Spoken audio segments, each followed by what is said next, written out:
Tonight, we're drifting into 4 timeless fairy tales, perfect for gently leading you into a good night's sleep.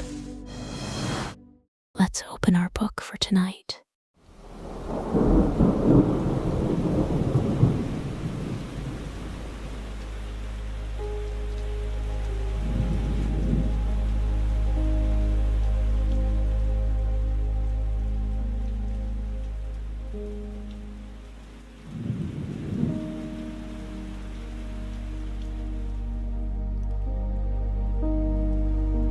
Far out in the ocean, the water is as blue as the petals of the loveliest cornflower,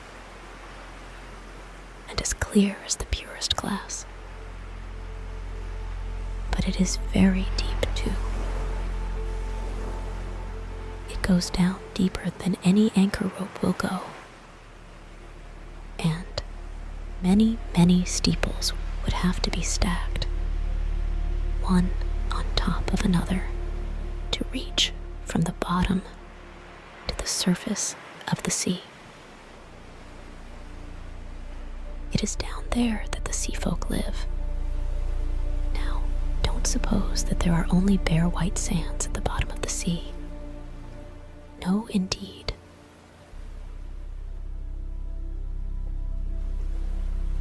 The most marvelous trees and flowers grow down there, with such pliant stalks and leaves that the least stir in the water makes them move about as though they were alive. All sorts of fish, large and small, dart among the branches, just as birds flit through the trees up here. From the deepest spot in the ocean rises the palace of the Sea King. Its walls are made of coral, and its high pointed windows of the clearest amber. But the roof is made of mussel shells that open and shut with the tide. This is a wonderful sight to see, for every shell holds glistening pearls, any one of which would be the pride of a queen's crown. The Sea King down there had been a widower for years, and his old mother kept house for him.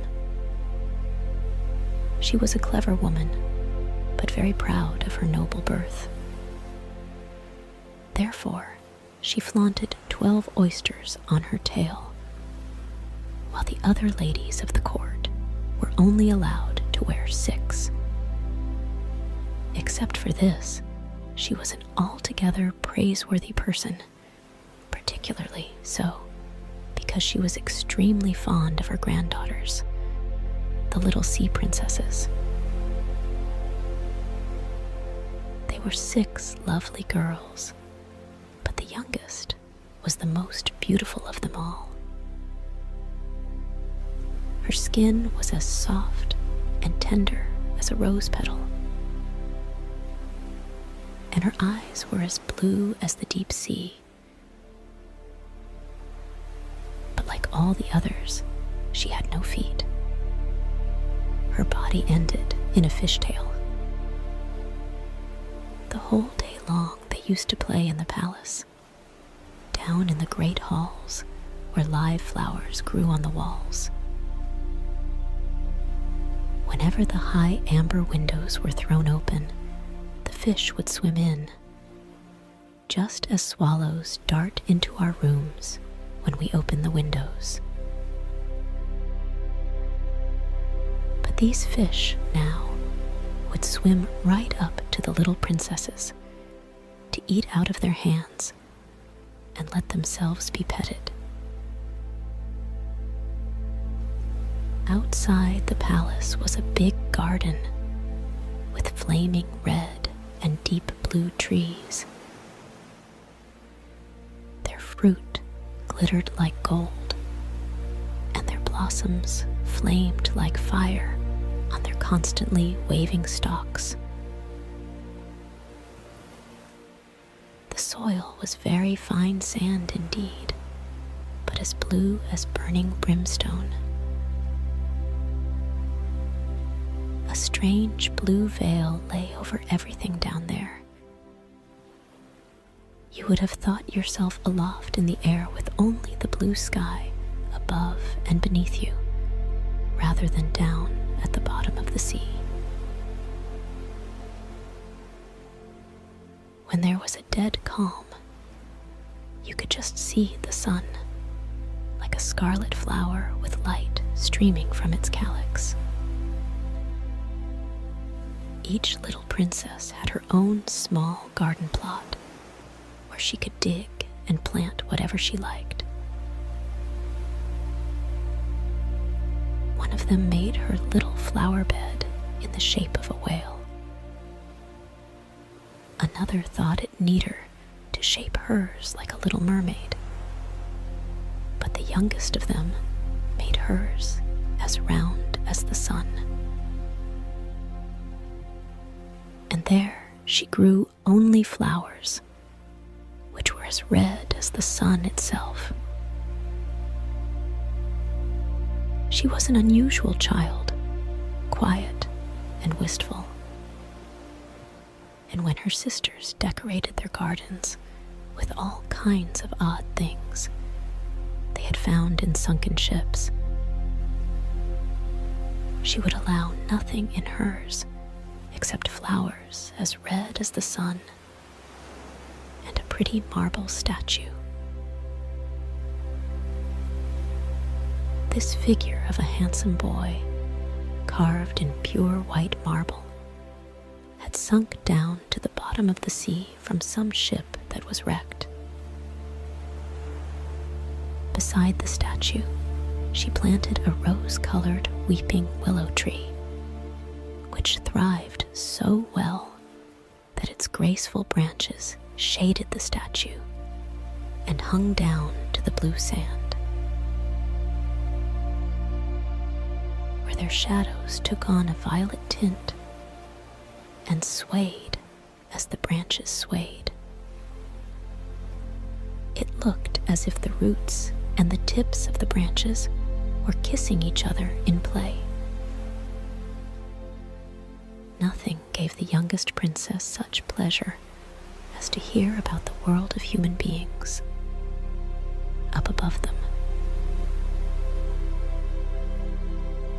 Her old grandmother had to tell her all she knew about ships and cities and of people and animals. What seemed nicest of all to her was that up on land the flowers were fragrant, for those at the bottom of the sea had no scent. And she thought it was nice that the woods were green, and that the fish you saw among their branches could sing so loud and sweet that it was delightful to hear them. Her grandmother had to call the little birds fish, or the princess would not have known what she was talking about, for she had never seen a bird. When you get to be 15, her grandmother said, you will be allowed to rise up out of the ocean and sit on the rocks in the moonlight to watch the great ships sailing by. You will see woods and towns too. Next year, one of her sisters would be 15, but the others, well, since each was a whole year older than the next, the youngest still had 5 long years to wait until she could rise up from the water and see what our world was like. But each sister promised to tell the others about all that she saw and what she found most marvelous on her first day. Their grandmother had not told them half enough, and there were so many things that they longed to know about.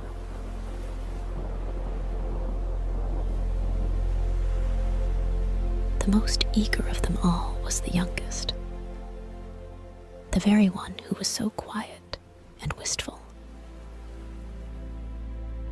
Many a night she stood by her open window and looked up through the dark blue water where the fish waved their fins and tails.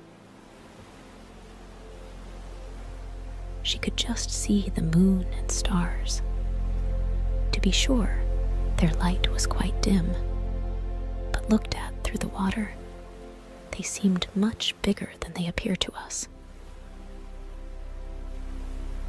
Whenever a cloud-like shadow swept across them, she knew that it was either a whale swimming overhead or a ship with many human beings aboard it.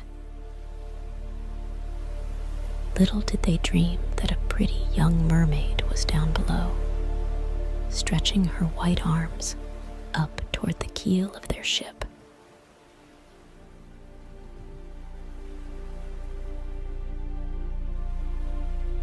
The eldest princess had her 15th birthday,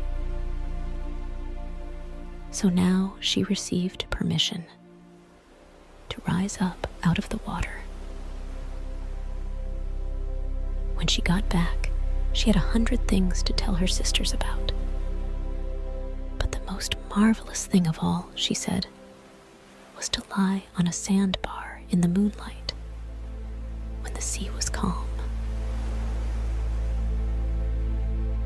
and to gaze at the large city on the shore where the lights twinkled like hundreds of stars, to listen to music, to hear the chatter and clamor of carriages and people,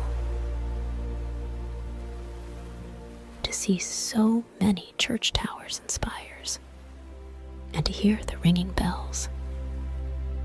Because she could not enter the city, that was just what she most dearly longed to do. Oh, how intently the youngest sister listened.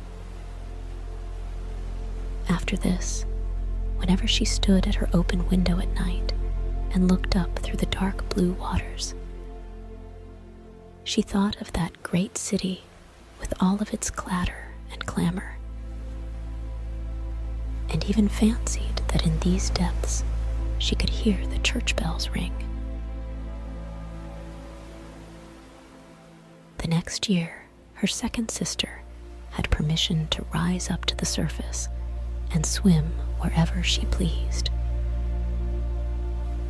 She came up just at sunset, and she said that this spectacle was the most marvelous sight she had ever seen.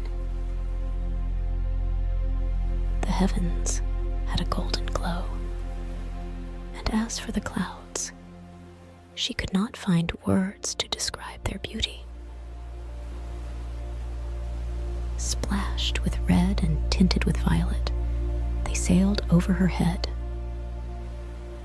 But much faster than the sailing clouds were wild swans in a flock, like a long white veil trailing above the sea.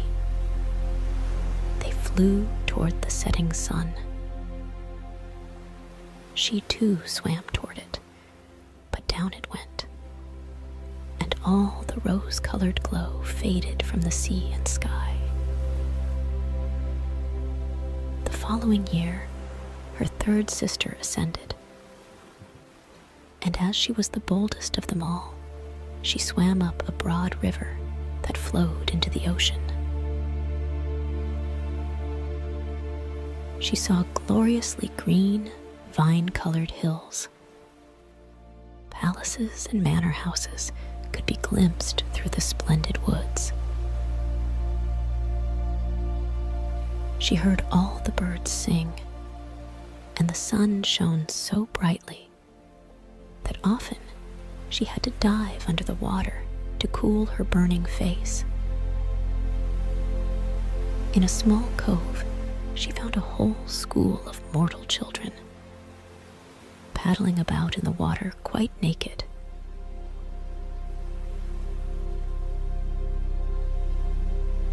She wanted to play with them, but they took fright and ran away. Then along came a little black animal. It was a dog, but she had never seen a dog before. It barked at her so ferociously that she took fright herself and fled to the open sea. But never could she forget the splendid woods, the green hills, and the nice children who could swim in the water, although they didn't wear fishtails. The fourth sister was not so venturesome.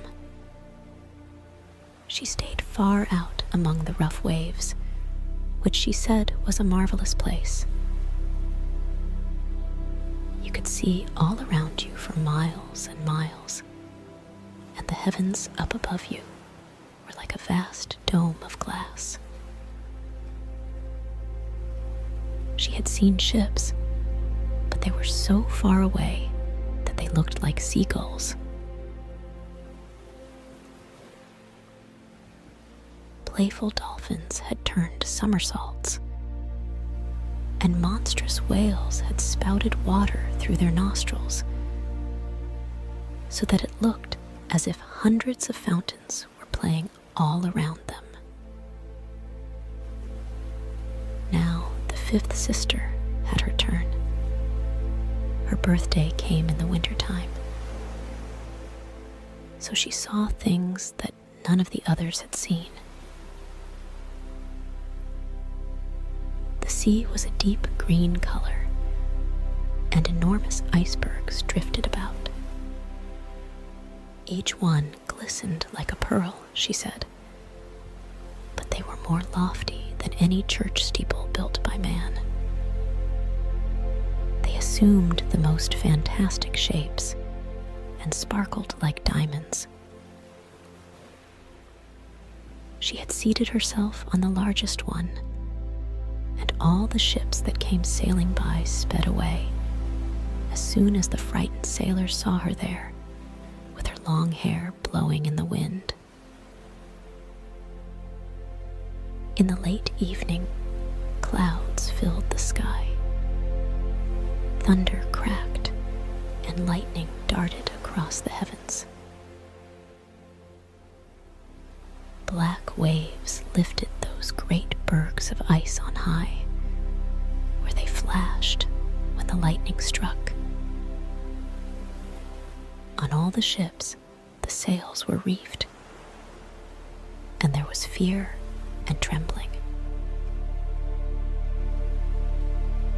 But quietly, she sat there upon her drifting iceberg and watched the blue forked lightning strike the sea. Each of the sisters took delight in the lovely new sights when she first rose up to the surface of the sea. But when they became grown-up girls who were allowed to go wherever they liked, they became indifferent to it. They would become homesick, and in a month they said that there was no place like the bottom of the sea, where they felt so completely at home. On many an evening, the older sisters would rise to the surface, arm in arm, all 5 in a row. They had beautiful voices, more charming than those of any mortal beings.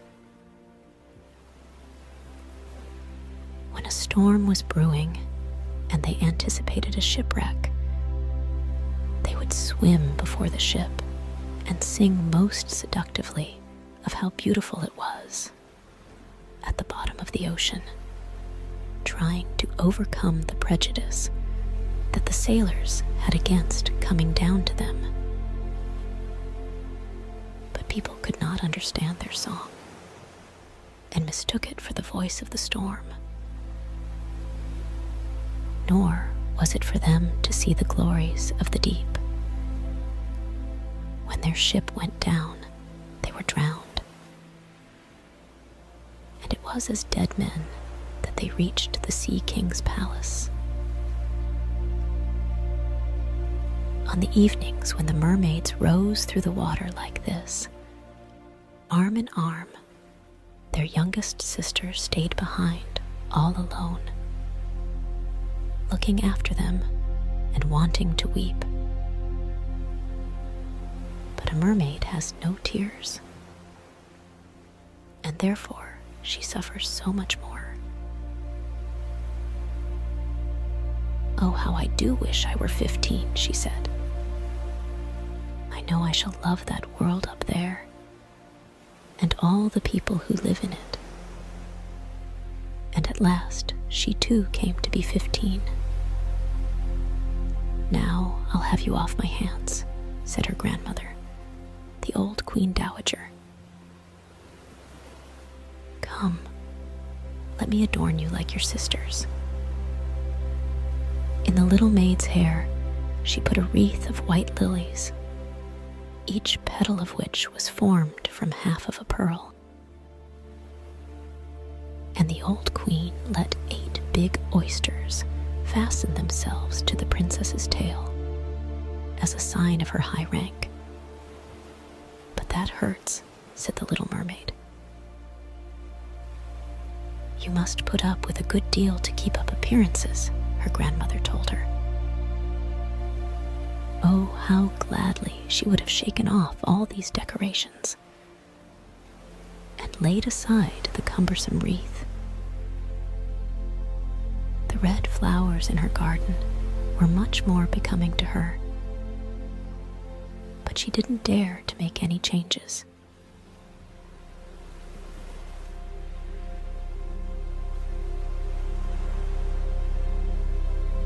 "Goodbye," she said, and up she went through the water, as light and as sparkling as a bubble.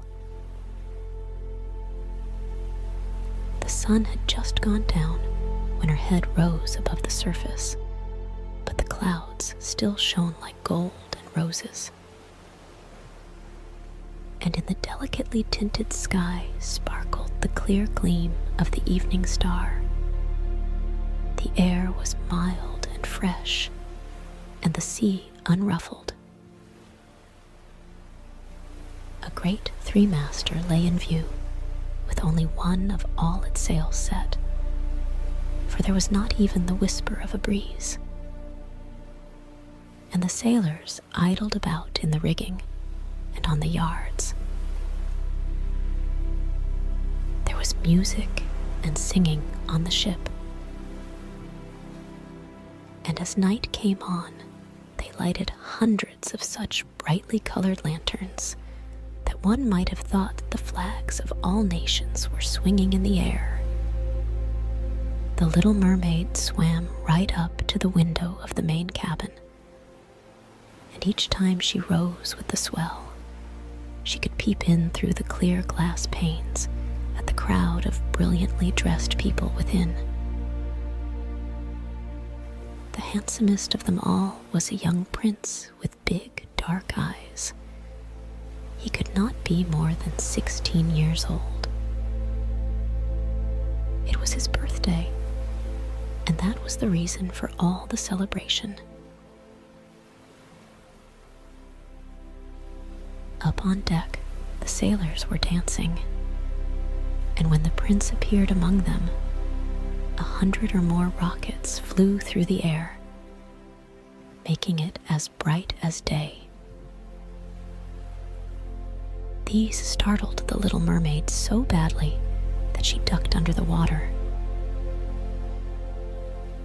But she soon peeped up again, and then it seemed as if all the stars in the sky were falling around her. Never had she seen such fireworks. Great suns spun around. Splendid firefish floated through the blue air. And all these things were mirrored in the crystal clear sea. It was so brilliantly bright that you could see every little rope of the ship, and the people could be seen distinctly. Oh, how handsome handsome the young prince was. He laughed, and he smiled, and shook people by the hand, while the music rang out in the perfect evening. It got very late, but the little mermaid could not take her eyes off the ship and the handsome prince. The brightly colored lanterns were put out. No more rockets flew through the air, and no more cannon boomed. But there was a mutter and rumble deep down in the sea, and the swell kept bouncing her up so high that she could look into the cabin. Now the ship began to sail. Canvas after canvas was spread in the wind. The waves rose high, great clouds gathered, and lightning flashed in the distance. Ah, they were in for a terrible storm, and the mariners made haste to reef the sails. The tall ship pitched and rolled as it sped through the angry sea. The waves rose up like towering black mountains, as if they would break over the masthead. But the swan-like ship plunged into the valleys between such waves, and emerged to ride their lofty heights. To the little mermaid, this seemed good sport, but to the sailors, it was nothing of the sort. The ship creaked and labored. Thick timbers gave way under the heavy blows.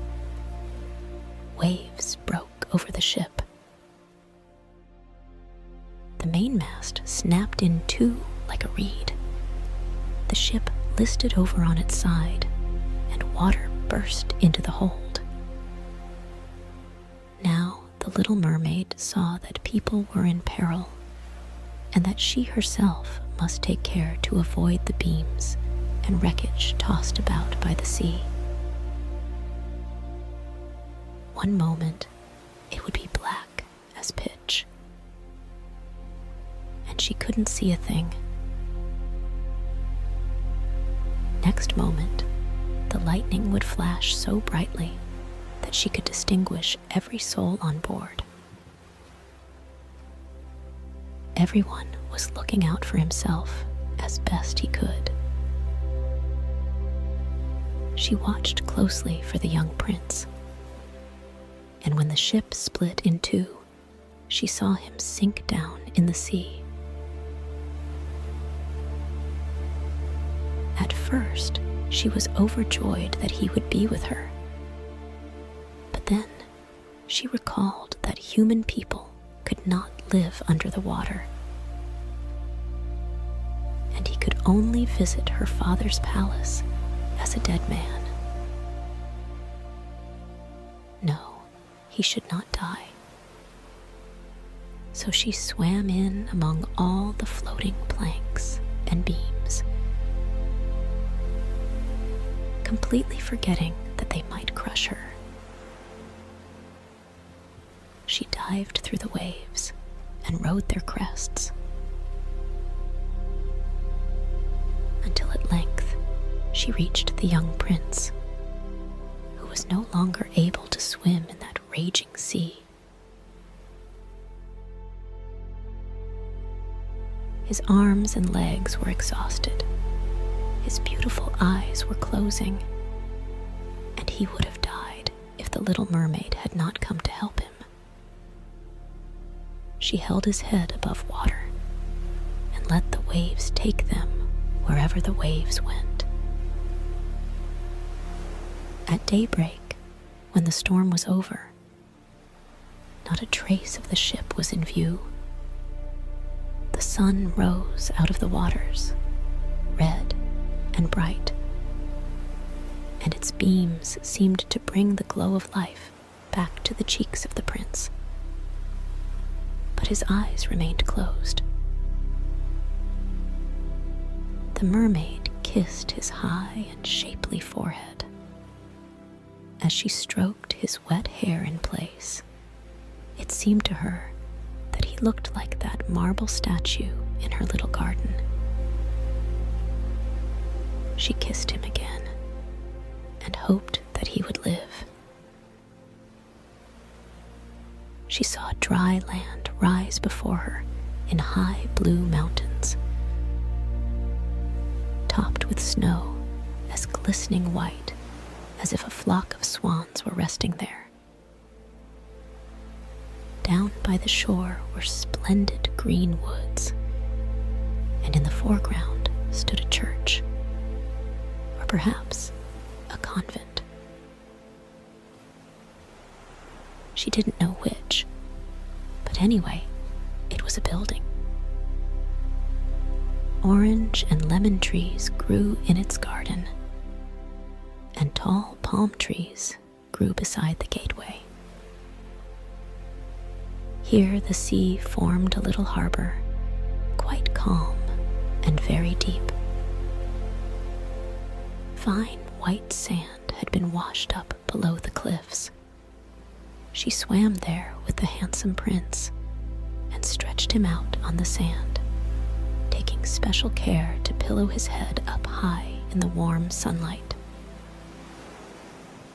The bells began to ring in the great white building, and a number of young girls came out into the garden. The little mermaid swam away behind some tall rocks that stuck out of the water.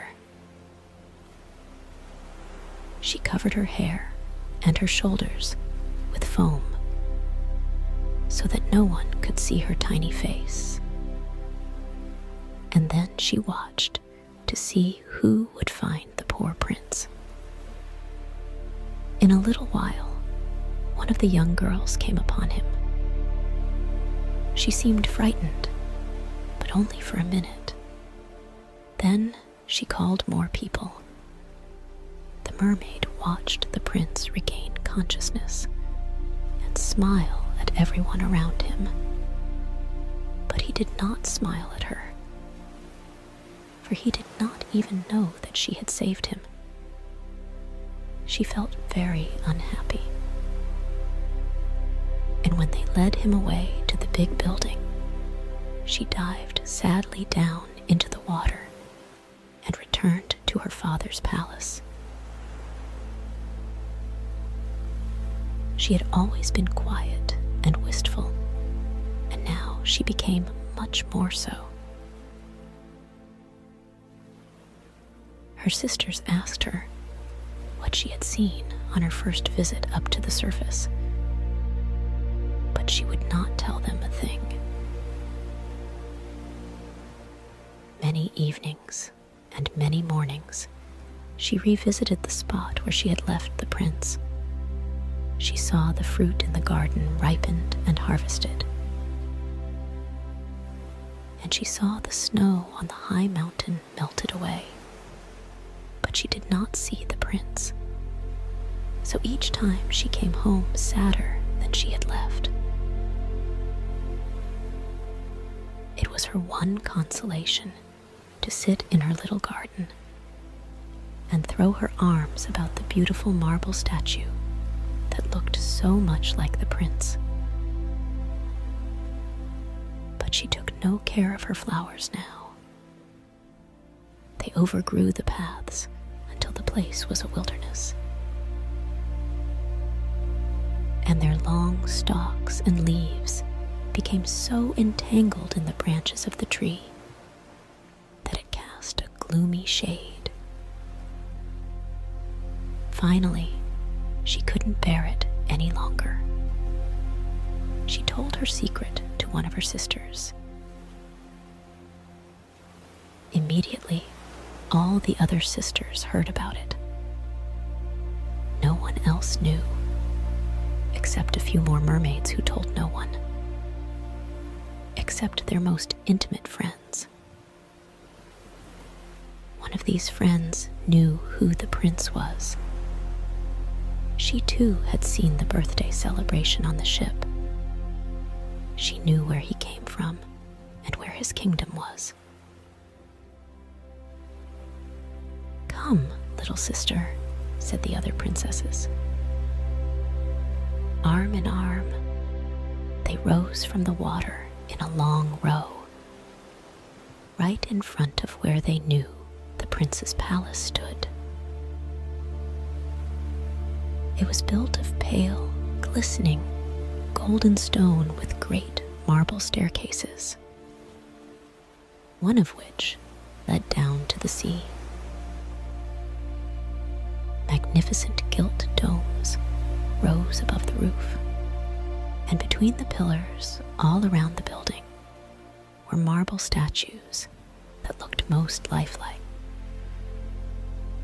Through the clear glass of the lofty windows, one could see into the splendid halls with their costly silk hangings and tapestries, and walls covered with paintings that were delightful to behold. In the center of the main hall, a large fountain played its columns of spray up to the glass-domed roof, through which the sun shone down on the water and upon the lovely plants that grew in the big basin. Now that she knew where he lived, many an evening and many a night she spent there in the sea. She swam much closer to shore than any of her sisters would dare venture, and she even went far up a narrow stream, under the splendid marble balcony that cast its long shadow in the water. Here she used to sit and watch the young prince when he thought himself quite alone in the bright moonlight. On many evenings, she saw him sail out in his fine boat, with music playing and flags aflutter. She would peep out through the green rushes, and if the wind blew her long silver veil, anyone who saw it mistook it for a swan spreading its wings. On many nights, she saw the fishermen come out to sea with their torches, and heard them tell about how kind the young prince was. This made her proud to think that it was she who had saved his life when he was buffeted about, half dead among the waves, and she thought of how softly his head had rested on her breast, and how tenderly she had kissed him, though he knew nothing of all this, nor could he even dream of it. Increasingly, she grew to like human beings, and more she longed to live among them. Their world seemed so much wider than her own, for they could skim over the sea in ships and mount up into the lofty peaks high over the clouds, and their lands stretched out in woods and fields farther than the eye could see. There was so much she wanted to know. Her sisters could not answer all her questions, so she asked her old grandmother, who knew about the upper world, which was what she said was the right name for the countries above the sea. "If men aren't drowned," the little mermaid asked, "do they live on forever? Don't they die as we do down here in the sea?" "Yes," the old lady said, "they too must die, and their lifetimes are even shorter than ours. We can live to be 300 years old, but when we perish, we turn into mere foam on the sea." and haven't even a grave down here among our dear ones. We have no immortal soul, no life hereafter. We are like the green seaweed. Once cut down, it never grows again. Human beings, on the contrary, have a soul which lives forever, long after their bodies have turned to clay. It rises through thin air, up to the shining stars, just as we rise through the water to see the lands on earth. So men rise up to beautiful places unknown, which we shall never see. Why weren't we given an immortal soul? The little mermaid sadly asked. I would gladly give up my 300 years if I could be a human being only for a day, and later share in that heavenly realm. You must not think about that, said the old lady. We fare much more happily and are much better off than the folk up there.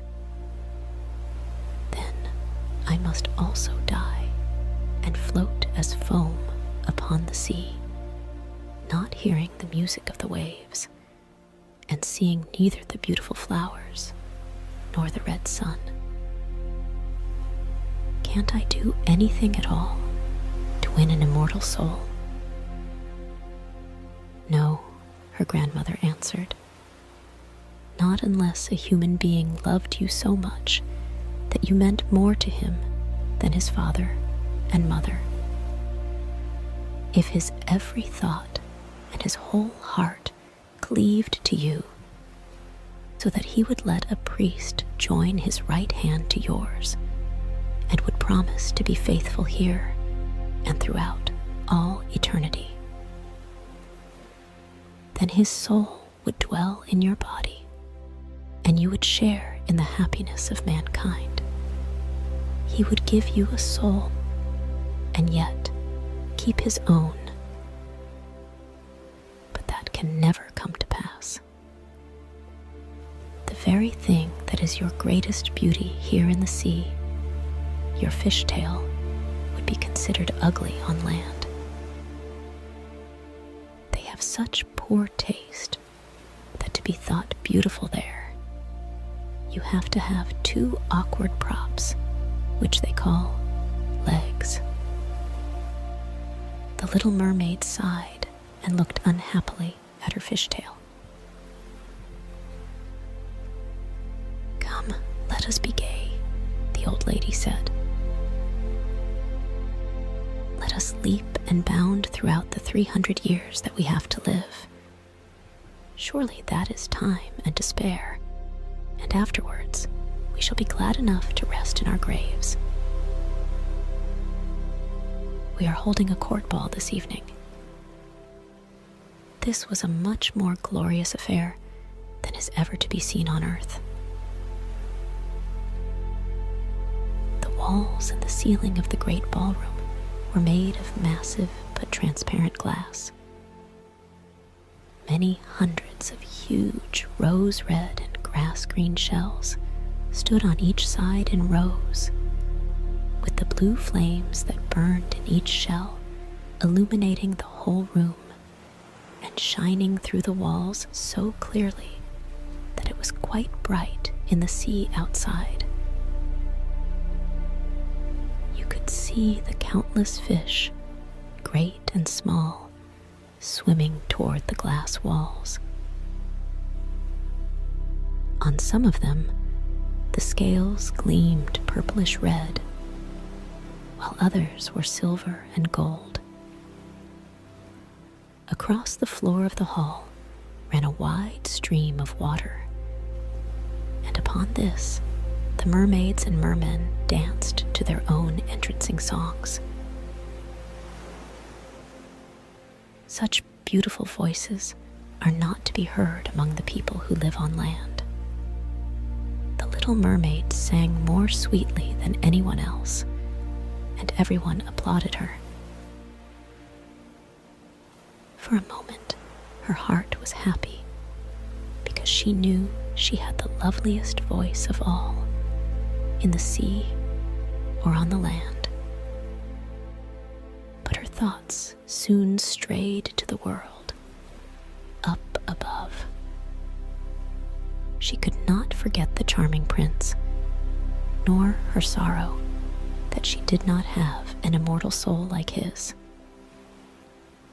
Therefore, she stole out of her father's palace, and while everything there was song and gladness, she sat sadly in her own little garden. Then she heard a bugle call through the water, and she thought that must mean he is sailing up there, he whom I love more than my father or mother, he of whom I am always thinking, and in whose hands I would so willingly trust my lifelong happiness. I dare do anything to win him and to gain an immortal soul. While my sisters are dancing here in my father's palace, I shall visit the sea witch of whom I have always been so afraid. Perhaps she will be able to advise me and help me. The little mermaid set out from her garden toward the whirlpools that raged in front of the witch's dwelling. She had never gone that way before. No flowers grew there, nor any seaweed. Bare and gray, the sands extended to the whirlpools, where like roaring mill wheels, the waters whirled and snatched everything within their reach down to the bottom of the sea. Between these tumultuous whirlpools, she had to thread her way to reach the witch's waters. And then, for a long stretch, the only trail lay through a hot, seething mire, which the witch called her peat marsh.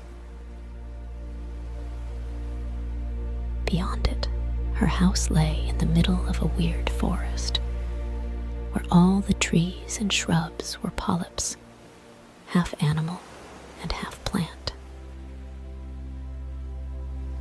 They looked like 100-headed snakes growing out of the soil. All their branches were long, slimy arms with fingers like wriggling worms. They squirmed, joint by joint, from their roots to their outermost tentacles, and whatever they could lay hold of, they twined around and never let go. The little mermaid was terrified and stopped at the edge of the forest. Her heart thumped with fear, and she nearly turned back, but then she remembered the prince and the souls that men have, and she summoned her courage. She bound her long, flowing locks closely about her head so that the polyps could not catch hold of them, folded her arms across her breast, and darted through the water like a fish, in among the slimy polyps that stretched out their writhing arms and fingers to seize her. She saw that every one of them held something, that it had caught with its hundreds of little tentacles, and to which it clung as with strong hoops of steel. The white bones of men who had perished at sea and sunk to these depths could be seen in the polyp's arms.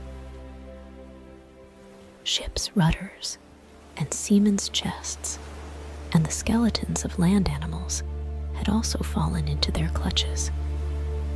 But the most ghastly sight of all was a little mermaid whom they had caught and strangled. she reached a large muddy clearing in the forest where big fat water snakes slithered about, showing their foul yellowish bellies. In the middle of this clearing was a house built of the bones of shipwrecked men, and there sat the sea witch, letting a toad eat out of her mouth just as we might feed sugar to a little canary bird.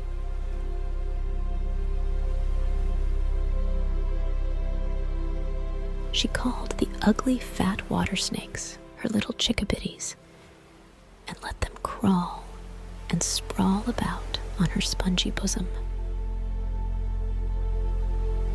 "I know exactly what you want," said the sea witch. "It is very foolish of you, but just the same you shall have your way, for it will bring you to grief, my proud princess. You want to get rid of your fishtail and have two props instead, so that you can walk about like a human creature and have the young prince fall in love with you and win him and an immortal soul besides." At this, the witch gave such a loud, cackling laugh that the toad and the snakes were shaken to the ground, where they lay writhing. "You are just in time," said the witch. "After the sun comes up tomorrow, a whole year would have to go by before I could be of any help to you. I shall compound you a draught, and before sunrise, you must swim to the shore with it. Seat yourself on dry land and drink the draught down. Then your tail will divide and shrink until it becomes what the people on earth call a pair of shapely legs. But it will hurt. It will feel as if a sharp sword slashed through you. Everyone who sees you will say that you are the most graceful human being they have ever laid eyes on, for you will keep your gliding movement, and no dancer will be able to tread as lightly as you. But every step you take will feel as if you were treading upon knife blades so sharp that blood must flow. I am willing to help you, but are you willing to suffer all this?" "Yes," the little mermaid said in a trembling voice, as she thought of the prince and of gaining a human soul. "Remember," said the witch, "once you have taken a human form, you can never be a mermaid again. You can never come back through the waters to your sisters or to your father's palace. And if you do not win the love of the prince so completely that for your sake he forgets his father and mother, cleaves to you with his every thought and his whole heart, and lets the priest join your hands in marriage, then you will win no immortal soul. If he marries someone else, your heart will break on the very next morning, and you will become foam of the sea. I shall take that risk," said the little mermaid, but she turned as pale as death. "Also, you will have to pay me," said the witch, "and it is no trifling price that I'm asking. You have the sweetest voice of anyone down here at the bottom of the sea. And while I don't doubt that you would like to captivate the prince with it, you must give this voice to me. I will take the very best thing that you have in return for my sovereign draught. I must pour my own blood in it to make the drink as sharp as a two-edged sword. But if you take my voice, said the little mermaid, what will be left to me? Your lovely form, the witch told her, your gliding movements, and your eloquent eyes. With these, you can easily enchant a human heart.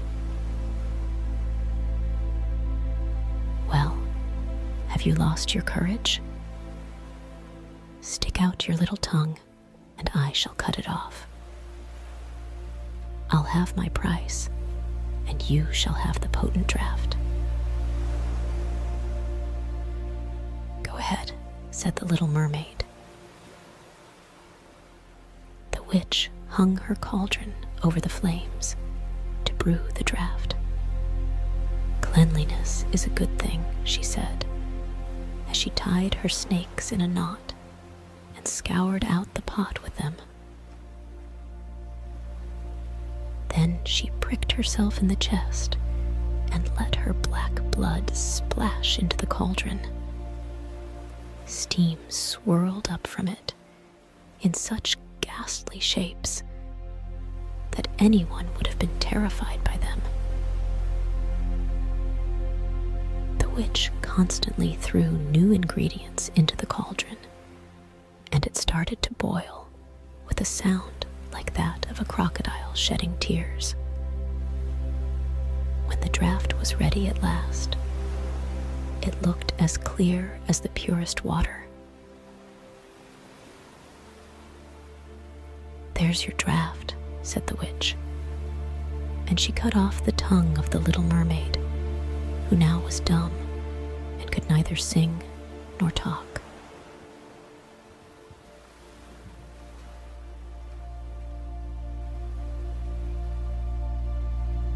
If the polyps should pounce on you when you walk back through my wood, the witch said, just spill a drop of this brew upon them, and their tentacles will break in 1,000 pieces.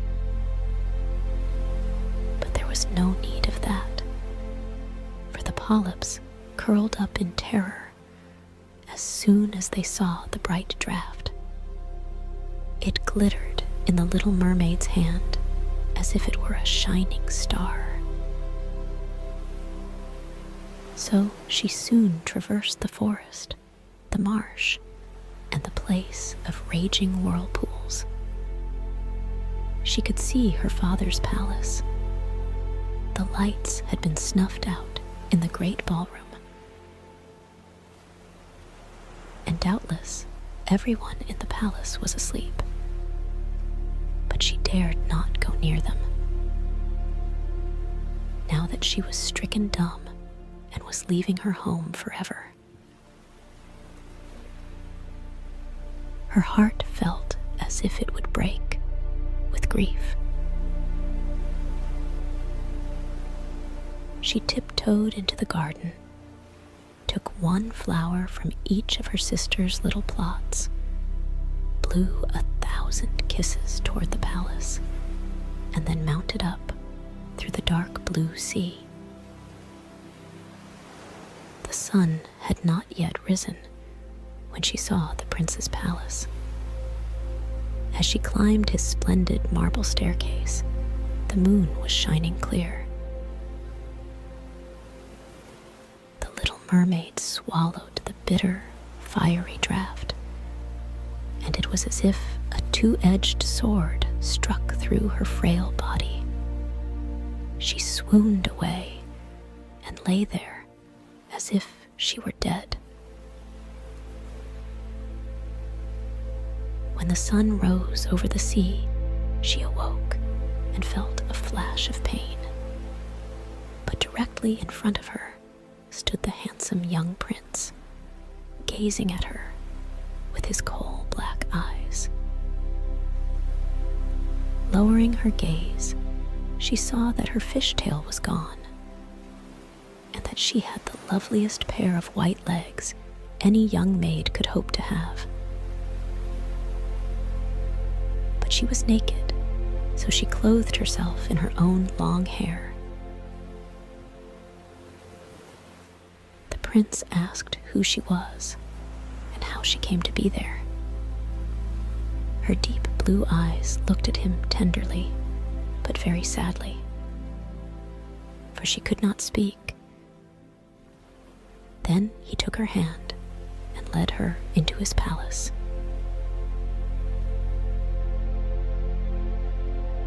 Every footstep felt as if she were walking on the blades and points of sharp knives, just as the witch had foretold, but she gladly endured it. She moved as lightly as a bubble as she walked beside the prince. He and all who saw her marveled at the grace of her gliding walk.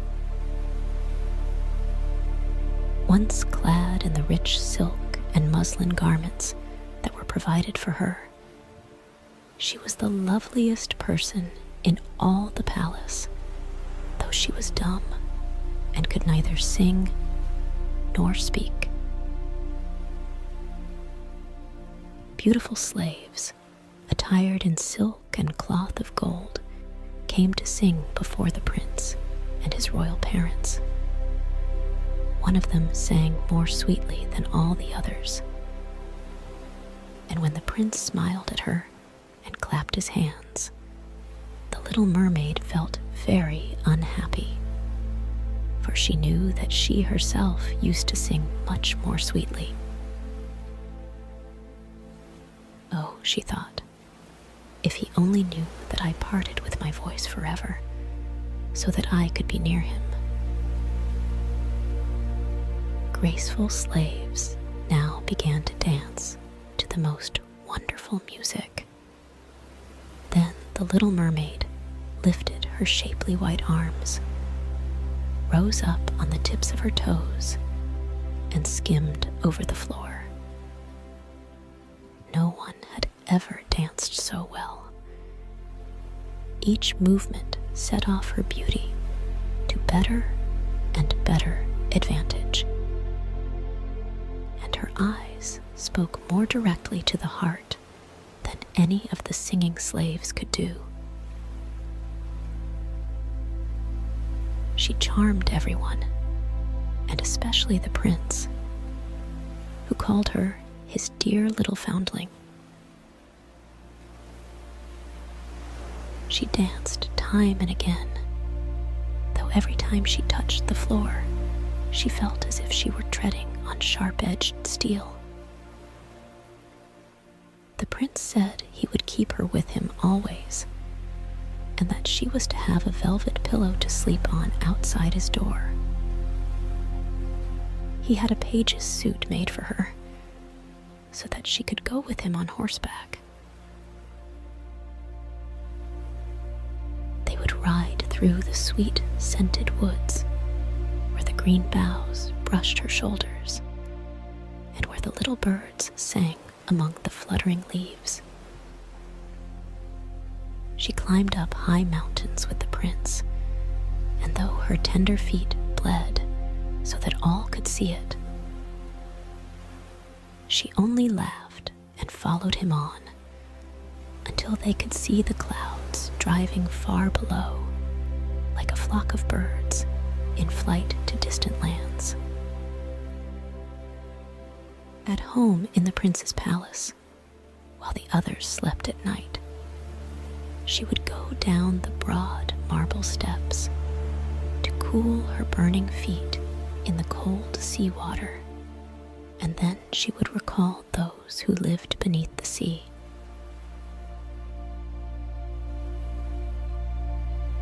One night, her sisters came by, arm in arm, singing sadly as they breasted the waves. When she held out her hands toward them, they knew who she was and told her how unhappy she had made them all. They came to see her every night after that, and once far, far out to sea, she saw her old grandmother, who had not been up to the surface this many a year. With her was the Sea King, with his crown upon his head. They stretched out their hands to her, but they did not venture so near the land as her sisters had. Day after day, she became more dear to the prince, who loved her as one would love a good little child. But he never thought of making her his queen. Yet she had to be his wife, or she would never have an immortal soul. And on the morning after his wedding, she would turn into foam on the waves. "Don't you love me best of all?" The little mermaid's eyes seemed to question him when he took her in his arms and kissed her lovely forehead. "Yes, you are most dear to me," said the prince, "for you have the kindest heart. You love me more than anyone else does. And you look so much like a young girl I once saw, but never shall find again. I was on a ship that was wrecked, and the waves cast me ashore near a holy temple where many young girls performed the rituals. The youngest of them found me beside the sea and saved my life. Though I saw her no more than twice, she is the only person in all the world whom I could love. But you are so much like her that you almost replace the memory of her in my heart. She belongs to that holy temple. Therefore, it is my good fortune that I have you. We shall never part." Alas, he doesn't know it was I who saved his life, the little mermaid thought. I carried him over the sea to the garden where the temple stands. I hid behind the foam and watched to see if anyone would come. I saw the pretty maid he loves better than me. A sigh was the only sign of her deep distress, for a mermaid cannot cry. He says that the other maid belongs to the holy temple. She will never come out into the world, so they will never see each other again. It is I who will care for him, love him, and give all my life to him. Now, rumors arose that the prince was to wed the beautiful daughter of a neighboring king, and that it was for this reason he was having such a superb ship made ready to sail. The rumor ran that the prince's real interest in visiting the neighboring kingdom was to see the king's daughter, and that he was to travel with a lordly retinue.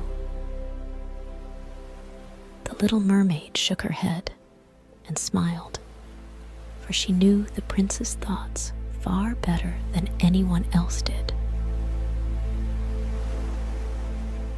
"I am forced to make this journey," he told her.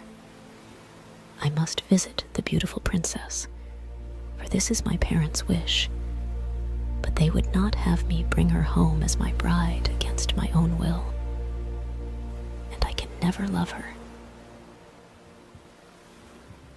She does not resemble the lovely maiden in the temple, as you do.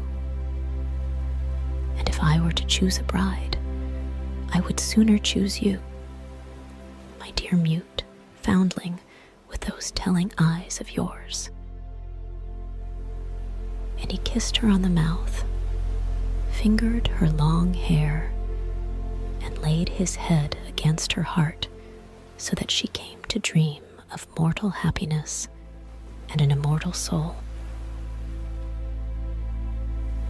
"I trust you aren't afraid of the sea, my silent child," he said, as they went on board the magnificent vessel that was to carry them to the land of the neighboring king. And he told her her stories of storms, of ships becalmed, of strange, deep-sea fish, and of the wonders that divers have seen. She smiled at such stories, for no one knew about the bottom of the sea as well as she did. In the clear moonlight, when everyone except the man at the helm was asleep, she sat on the side of the ship, gazing down through the transparent water, and fancied she could catch glimpses of her father's palace. On the topmost tower stood her old grandmother, wearing her silver crown and looking up at the keel of the ship through the rushing waves. Then her sisters rose to the surface, looked at her sadly, and wrung their white hands. She smiled and waved, trying to let them know that all went well and that she was happy. But along came the cabin boy, and her sisters dived out of sight so quickly that the boy supposed the flash of white he had seen was merely foam on the sea. Next morning, the ship came into the harbor of the neighboring king's glorious city. All the church bells chimed, and trumpets were sounded from all the high towers, while the soldiers lined up with flying banners and glittering bayonets. Every day had a new festivity, as one ball or levee followed another. The princess was still to appear. They said she was being brought up in some faraway sacred temple, where she was learning every royal virtue. But she came at last. The little mermaid was curious to see how beautiful this princess was, and she had to grant that a more exquisite figure she had never seen. The princess's skin was clear and fair, and behind the long dark lashes, her deep blue eyes were smiling and devoted. "It was you," the prince cried. "You are the one who saved me when I lay like a dead man beside the sea." He clasped the blushing bride of his choice in his arms. "Oh, I am happier than a man should be," he told his little mermaid. "My fondest dream, that which I never dared to hope, has come true. You will share in my great joy, for you love me more than anyone does." The little mermaid kissed his hand and felt that her heart was beginning to break. For the morning after his wedding day would see her dead and turned to watery foam.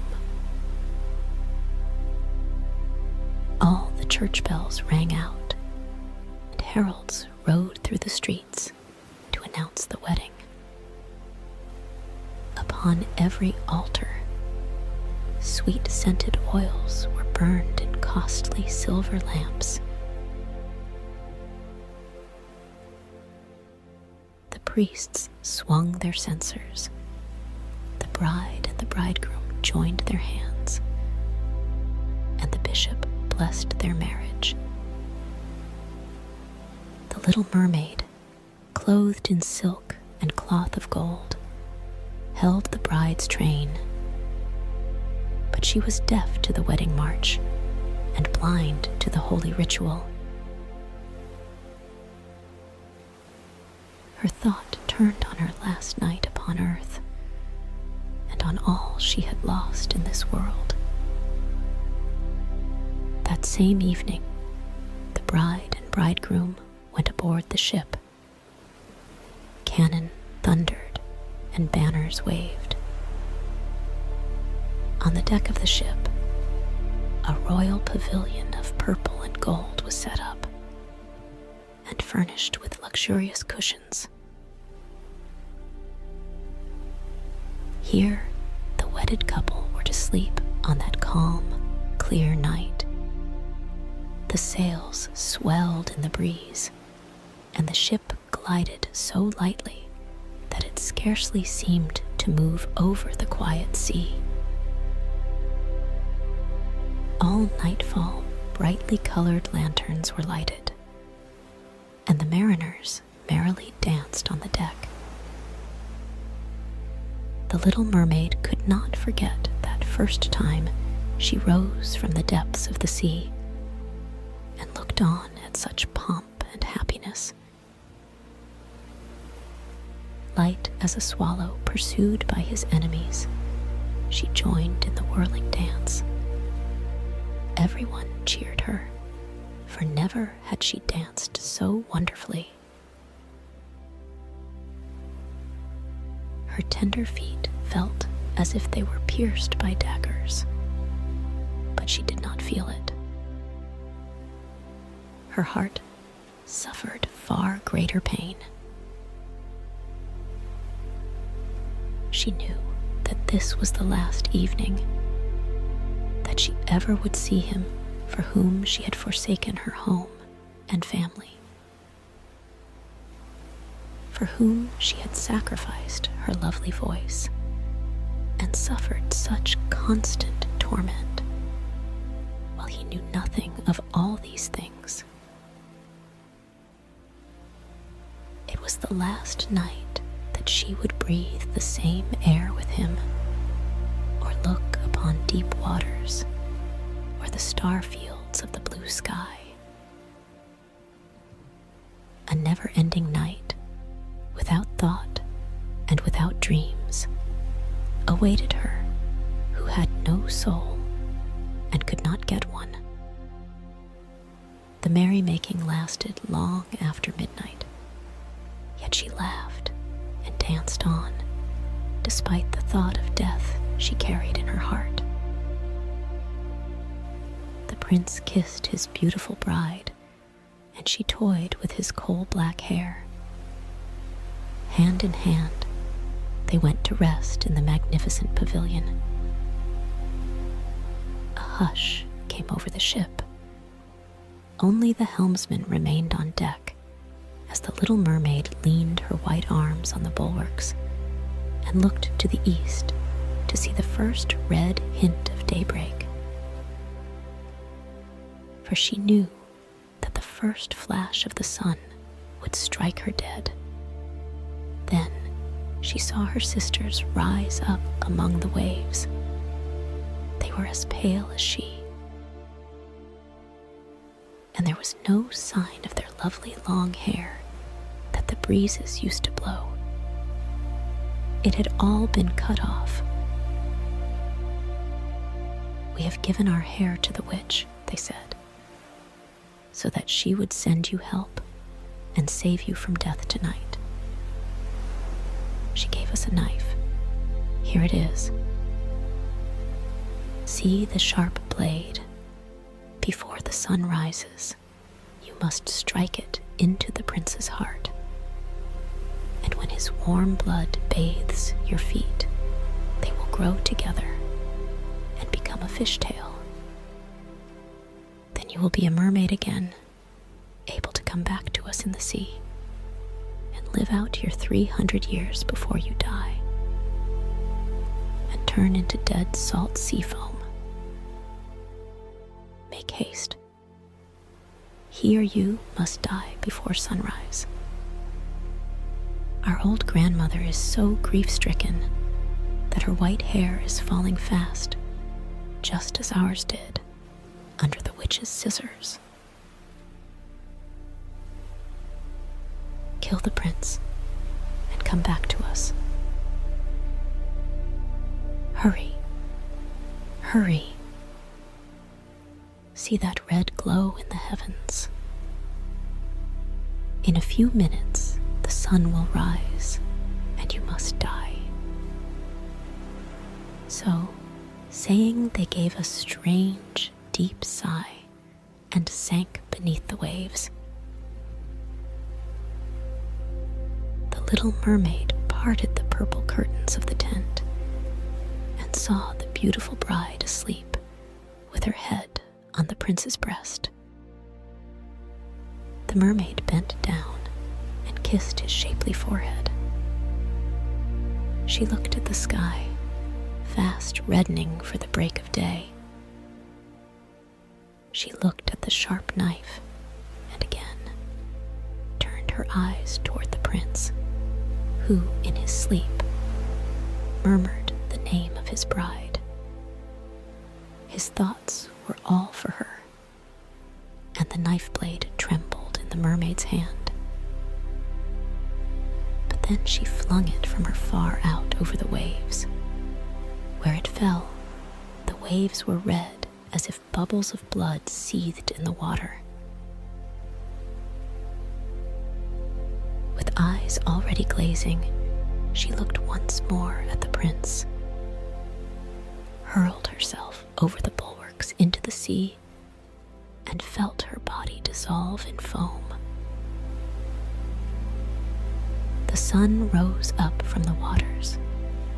Its beams fell, warm and kindly, upon the chill sea foam, and the little mermaid did not feel the hand of death. In the bright sunlight overhead, she saw hundreds of fair, ethereal beings. They were so transparent that through them she could see the ship's white sails and the red clouds in the sky. Their voices were sheer music, but so spirit-like that no human ear could detect the sound, just as no eye on earth could see their forms. Without wings, they floated as light as the air itself.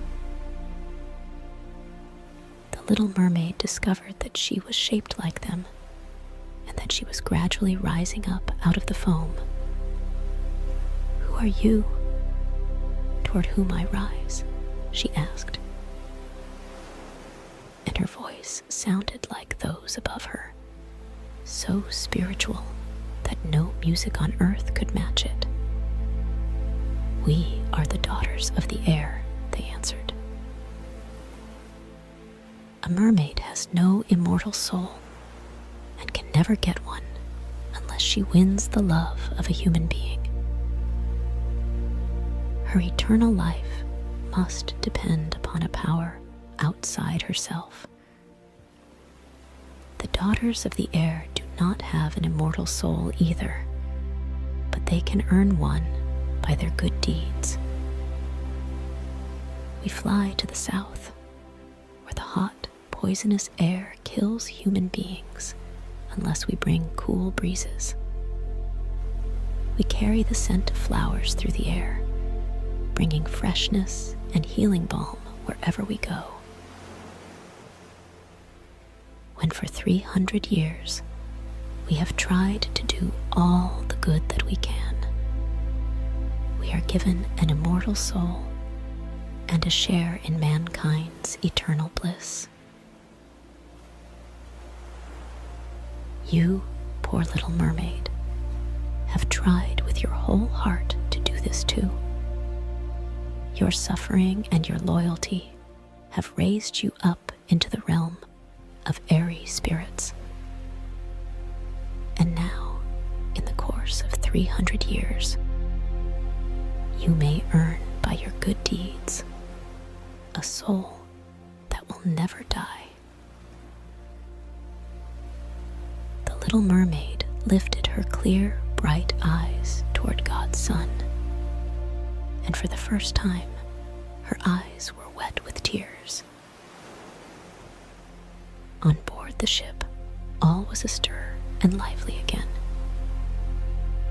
she saw the prince and his fair bride in search of her.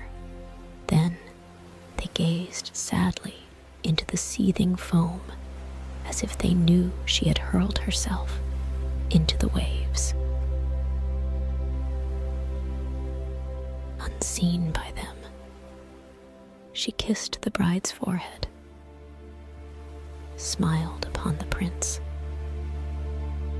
and rose up with the other daughters of the air to the rose-red clouds that sailed on high.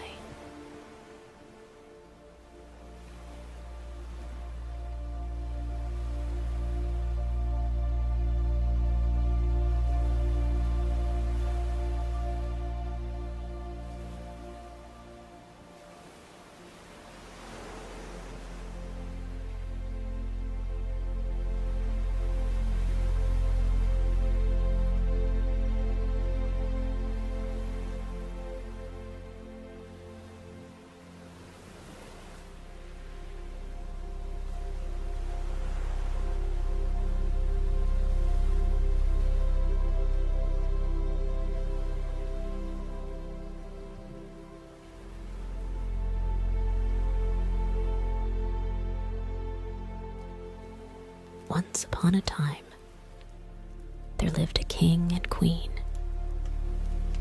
who were very unhappy because they had no children. They went to all the waters in the world, vows, pilgrimages. All ways were tried, and all to no purpose.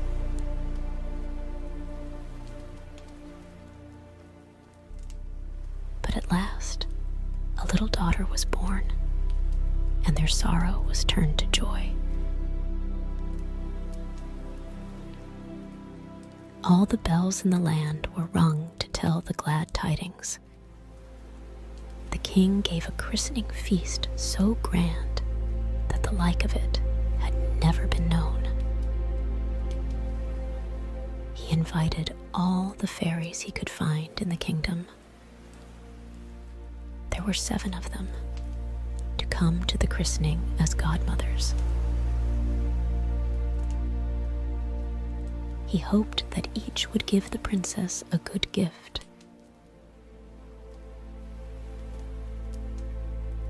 When the christening was over, the feast came. Before each of the fairies was placed a plate with a spoon, a knife, and a fork, all pure gold. But alas, as the fairies were about to seat themselves at the table, there came into the hall a very old fairy who had not been invited. She had left the kingdom 50 years before and had not been seen or heard of until this day. The king at once ordered that a plate should be brought for her. But he could not furnish a gold one, such as the others had. This made the old fairy angry, and she sat there muttering to herself. A young fairy who sat near overheard her angry threats. This good godmother, fearing the old fairy might give the child an unlucky gift, hid herself behind a curtain. She did this because she wished to speak last, and perhaps be able to change the old fairy's gift. At the end of the feast, the youngest fairy stepped forward and said, "The princess shall be the most beautiful woman in the world."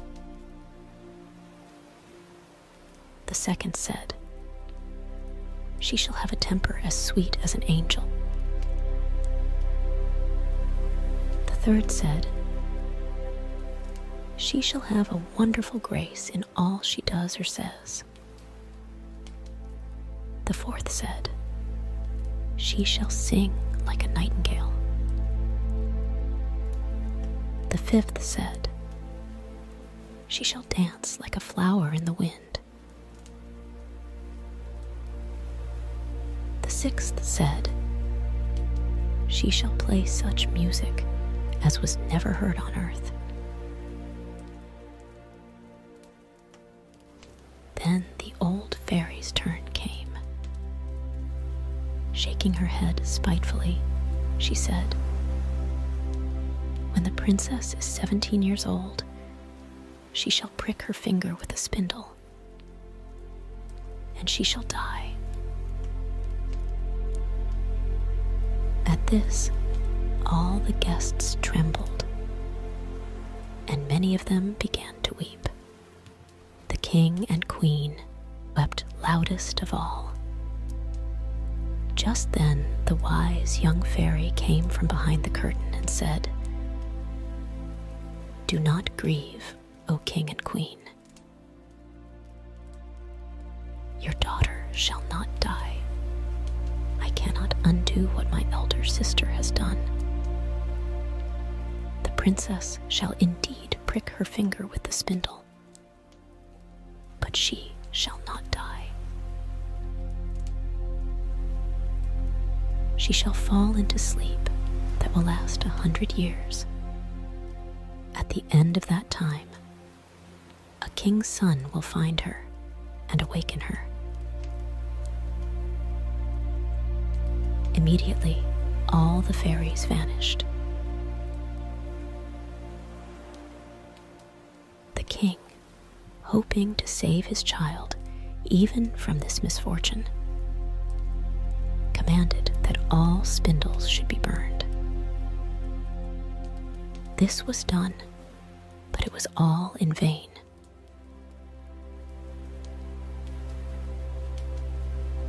One day, when the princess was 17 years of age, the king and queen left her alone in the castle.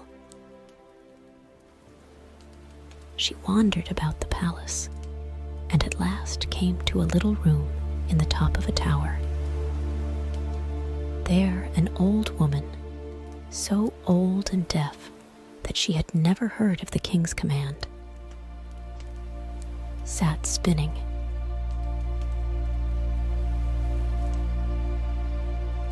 What are you doing, good old woman? Asked the princess. I'm spinning, my pretty child. Ah, said the princess. How do you do it? Let me see if I can spin also.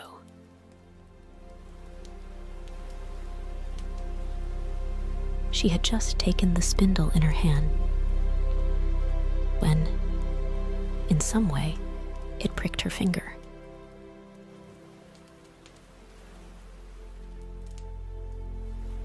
The princess dropped down on the floor. The old woman called for help, and people came from all sides, but nothing could be done. When the good young fairy heard the news, she came quickly to the castle. She knew that the princess must sleep 100 years and would be frightened if she found herself alone when she awoke. So the fairy touched with her magic wand all in the palace except the king and the queen.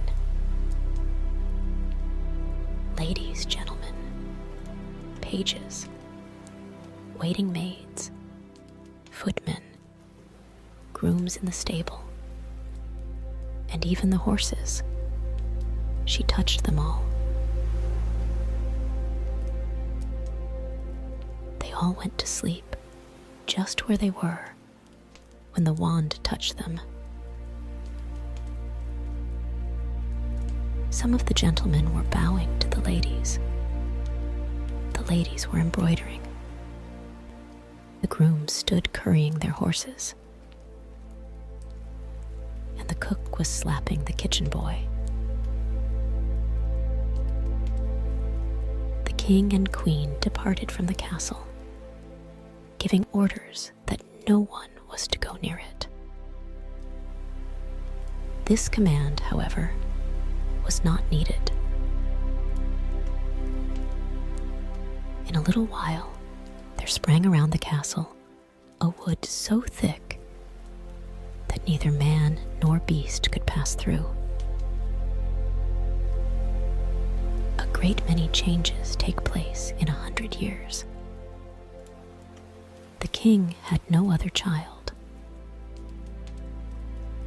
and when he died, his throne passed to another royal family. Even the story of the sleeping princess was almost forgotten.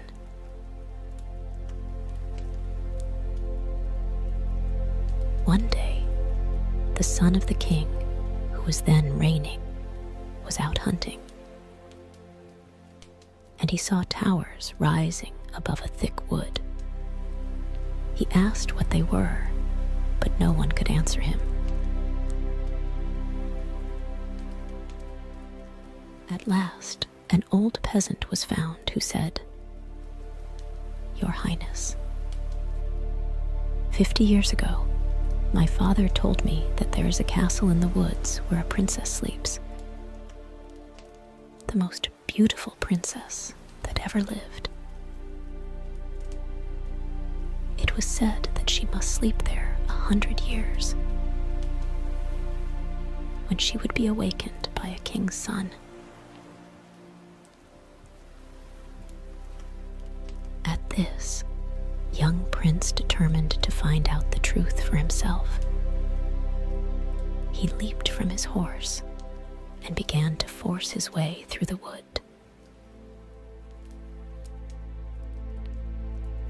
To his astonishment, the stiff branches gave way and then closed again, allowing none of his companions to follow.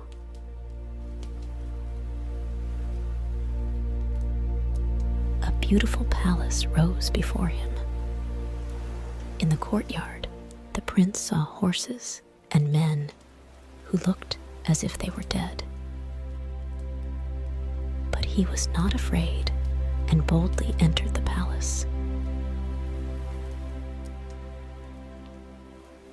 There were guards motionless as stone, gentlemen and ladies, pages and footmen, some standing, some sitting, but all like statues.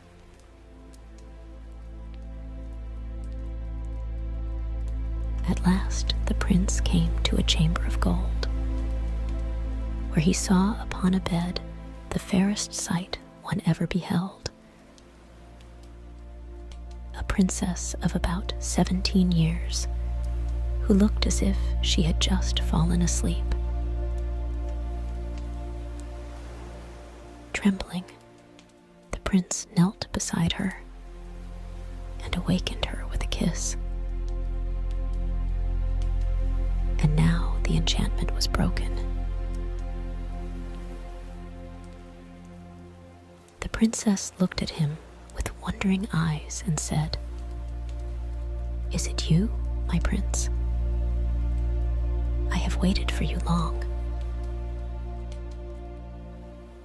So happy were the two that they talked hour after hour. In the meantime, all in the palace awaked, and each began to do what he was doing when he fell asleep.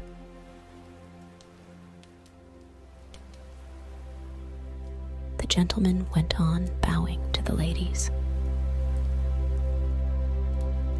The ladies went on with their embroidery. The grooms went on currying their horses. The cook went on slapping the kitchen boy. And the servants began to serve the supper.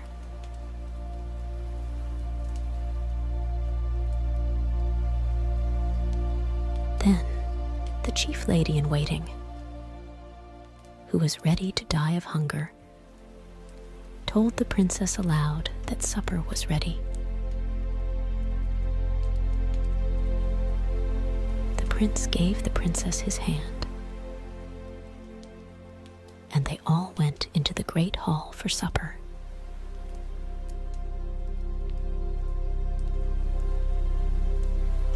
That very evening, the prince and princess were married. The next day, the prince took his bride to his father's palace, and there they lived happily ever afterward.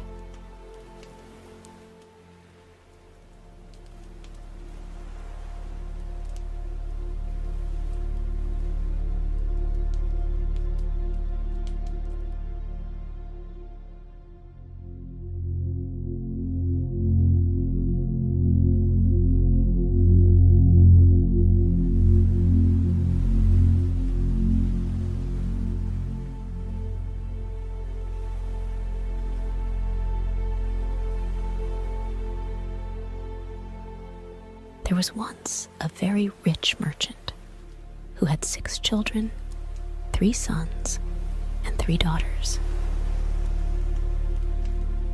Being a man of sense, he spared no cost for their education, but gave them all kinds of masters. His daughters were extremely handsome, especially the youngest. When she was little, everybody admired her and called her the Little Beauty. So that, as she grew up, she still went by the name of Beauty, which made her sisters very jealous. The youngest, as she was handsomer, was also better than her sisters. The 2 eldest had a great deal of pride. Because they were rich, they gave themselves ridiculous airs and would not visit other merchants' daughters, nor keep company with any but persons of quality. They went out every day to parties of pleasure, balls, plays, concerts, and so forth, and they laughed at their youngest sister because she spent the greatest part of her time in reading good books. As it was known that they were great fortunes, several eminent merchants made their addresses to them. But the 2 eldest said they would never marry unless they could meet with a duke or an earl at least. Beauty very civilly thanked them that courted her, and told them she was too young yet to marry, but chose to stay with her father a few years longer. All at once, the merchant lost his whole fortune, excepting a small country house at a great distance from town, and told his children with tears in his eyes they must go there and work for their living. The 2 eldest answered that they would not leave the town, for they had several lovers who they were sure would be glad to have them, though they had no fortune. But the good ladies were mistaken, for their lovers slighted and forsook them in their poverty. As they were not beloved on account of their pride, everybody said, "They do not deserve to be pitied. We are very glad to see their pride humbled. Let them go and give themselves quality airs in milking the cows and minding their dairy." But, added they, we are extremely concerned for Beauty. She was such a charming, sweet-tempered creature, spoke so kindly to poor people, and was of such an affable, obliging behavior. Nay, several gentlemen would have married her, though they knew she had not a penny. But she told them she could not think of leaving her poor father in his misfortunes, but was determined to go along with him into the country to comfort and attend him. Poor Beauty at first was sadly grieved at the loss of her fortune, but, said she to herself, were I to cry ever so much, that would not make things better. I must try to make myself happy without a fortune.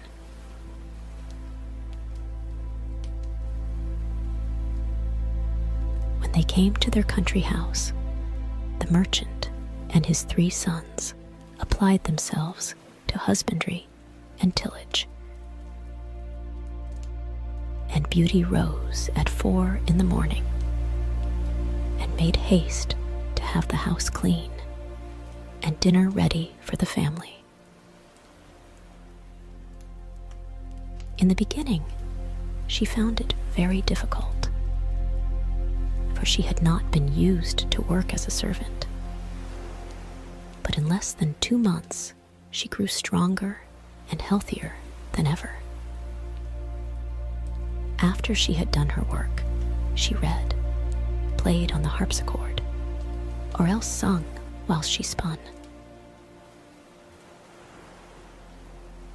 On the contrary, her 2 sisters did not know how to spend their time. They got up at 10 and did nothing but saunter about the whole day, lamenting the loss of their fine clothes and acquaintance. "Do but see our youngest sister," said they, one to the other. "What a poor, stupid, mean-spirited creature she is, to be contented with such an unhappy, dismal situation." The good merchant was of quite a different opinion. He knew very well that Beauty outshone her sisters, in her person as well as her mind, and admired her humility and industry, but above all her humility and patience. For her sisters not only left her all the work of the house to do, but insulted her every moment.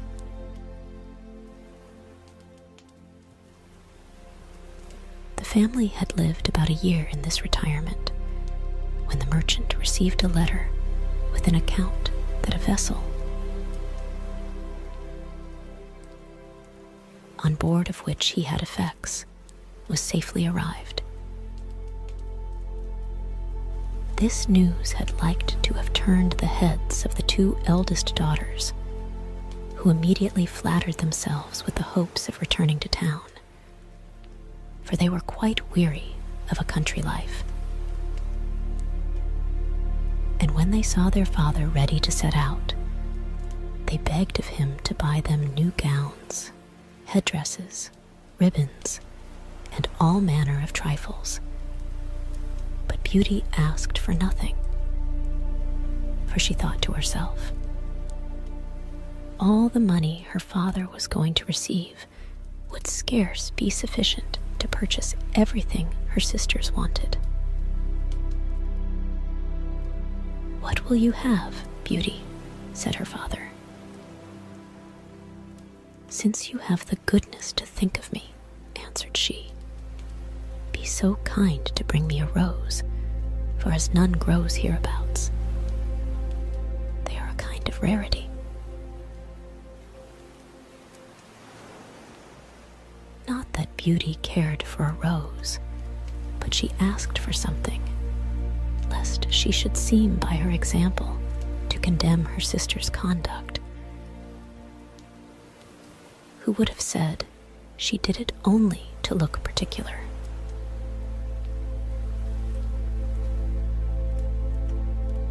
The good man went on his journey, but when he came there, they went to law with him about the merchandise.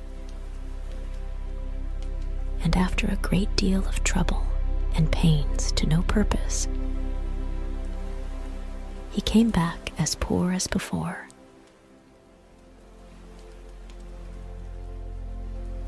He was within 30 miles of his own house, thinking on the pleasure he should have in seeing his children again, when going through a large forest, he lost himself. It rained and snowed terribly. Besides, the wind was so high that it threw him twice off his horse.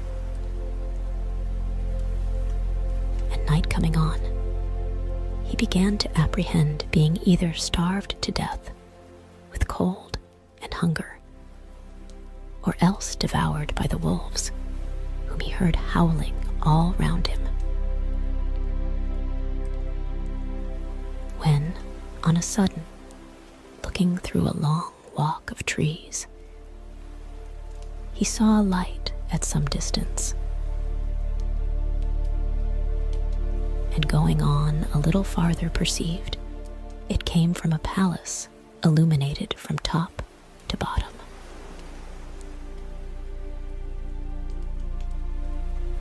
The merchant returned God thanks for this happy discovery, and hastened to the place, but was greatly surprised at not meeting with anyone in the outer courts. His horse followed him, and seeing a large stable open, went in, and finding both hay and oats, the poor beast, who was almost famished, fell to eating very heartily. The merchant tied him up to the manger, and walking towards the house, where he saw no one, but entering into a large hall, he found a good fire, and a table plentifully set out with but one cover laid. As he was wet quite through with the rain and snow, he drew near the fire to dry himself. "I hope," said he, "the master of the house or his servants will excuse the liberty I take. I suppose it will not be long before some of them appear." He waited a considerable time until it struck 11, and still nobody came. At last, he was so hungry that he could stay no longer, but took a chicken and ate it in 2 mouthfuls, trembling all the while. After this, he drank a few glasses of wine, and growing more courageous, he went out of the hall and crossed through several grand apartments with magnificent furniture, until he came into a chamber which had an exceeding good bed in it. And as he was very much fatigued, and it was past midnight, he concluded it was best to shut the door and go to bed.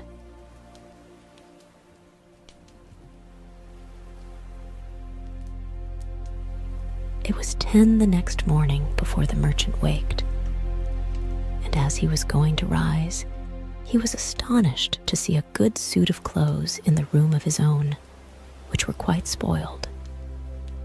"Certainly," said he, "this palace belongs to some kind fairy who has seen and pitied my distress." He looked through a window, but instead of snow, saw the most delightful arbors, interwoven with the beautifulest flowers that were ever beheld. He then returned to the great hall, where he had supped the night before, and found some chocolate ready made on a little table. "Thank you, good Madam Fairy," said he aloud, "for being so careful as to provide me a breakfast. I am extremely obliged to you for all your favors."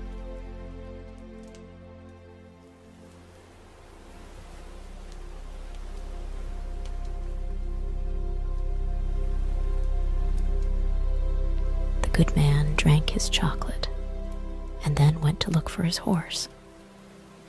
But passing through an arbor of roses, he remembered Beauty's request to him and gathered a branch on which were several. Immediately he heard a great noise and saw such a frightful beast coming towards him that he was ready to faint away.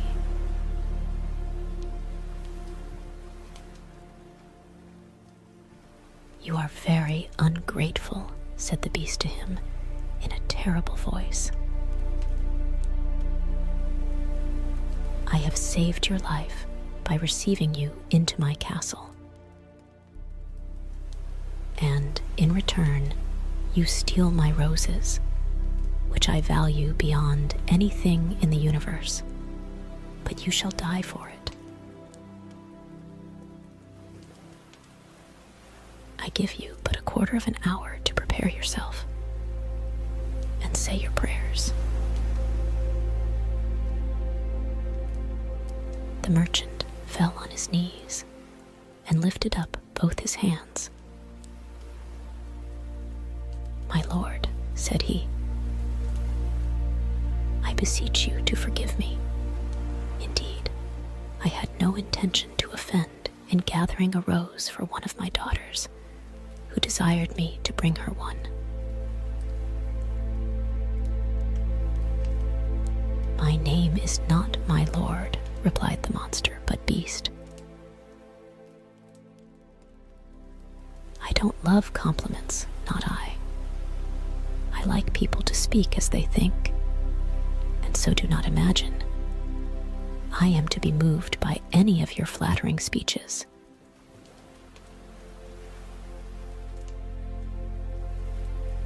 But you say you have got daughters. I will forgive you on condition that one of them come willingly and suffer for you. Let me have no words, but go about your business and swear that if your daughter refuse to die in your stead, you will return within 3 months." The merchant had no mind to sacrifice his daughters to the ugly monster, but he thought, in obtaining this respite, he should have the satisfaction of seeing them once more. So he promised, upon oath, he would return. And the beast told him he might set out when he pleased. "But," added he, "you shall not depart empty-handed. Go back to the room where you lay, and you will see a great empty chest. Fill it with whatever you like best, and I will send it to your home." And at the same time, Beast withdrew. "Well," said the good man to himself, "if I must die, I shall have the comfort, at least, of leaving something to my poor children."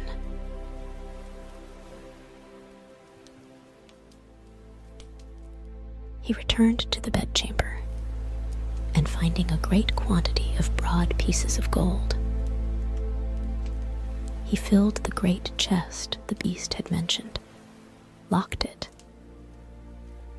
and afterwards took his horse out of the stable, leaving the palace with as much grief as he had entered it with joy.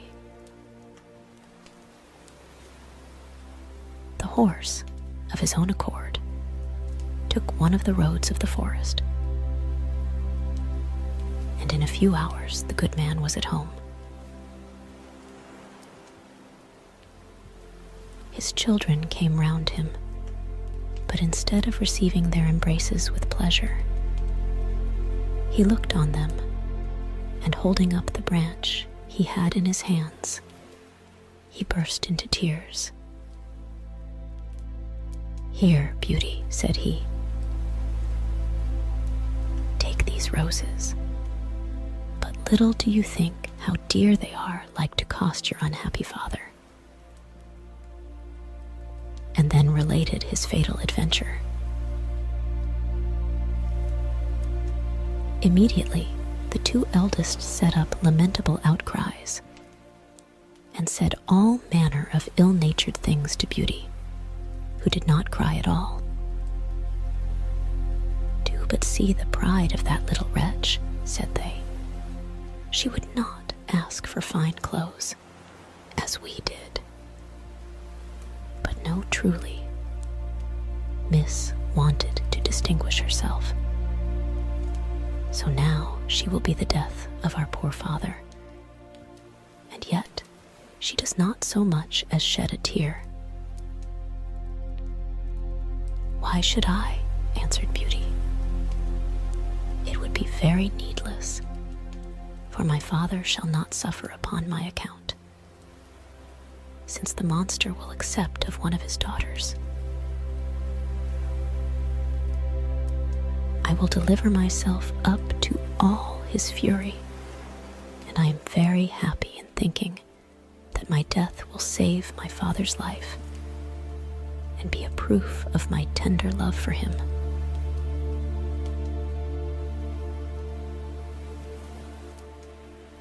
"No, sister," said her three brothers, "that shall not be.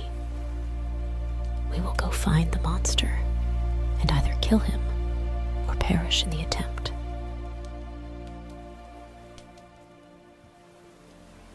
"Do not imagine any such thing, my sons," said the merchant.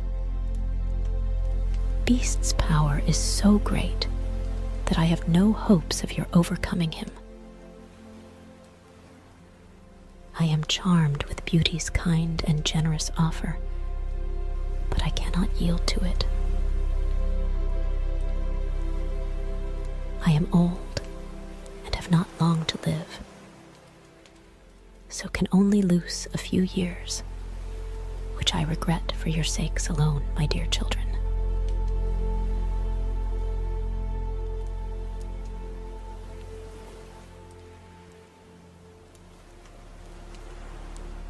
"Indeed, father," said Beauty, "you shall not go to the palace without me. You cannot hinder me from following you."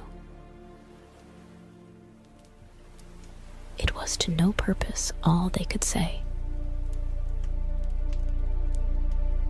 Beauty still insisted on setting out for the fine palace,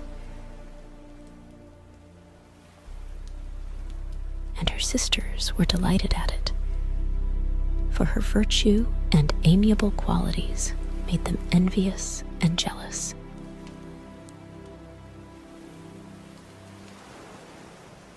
The merchant was so afflicted at the thoughts of losing his daughter that he had quite forgot the chest full of gold. But at night, when he retired to rest, no sooner had he shut his chamber door than, to his great astonishment, he found it by his bedside. He was determined, however, not to tell his children that he was grown rich, because they would have wanted to return to town, and he was resolved not to leave the country. But he trusted Beauty with the secret, who informed him that two gentlemen came in his absence and courted her sisters. She begged her father to consent to their marriage and give them fortunes, for she was so good that she loved them and forgave heartily all their ill usage. These wicked creatures rubbed their eyes with an onion to force some tears when they parted with their sister. But her brothers were really concerned. Beauty was the only one who did not shed tears at parting, because she would not increase their uneasiness.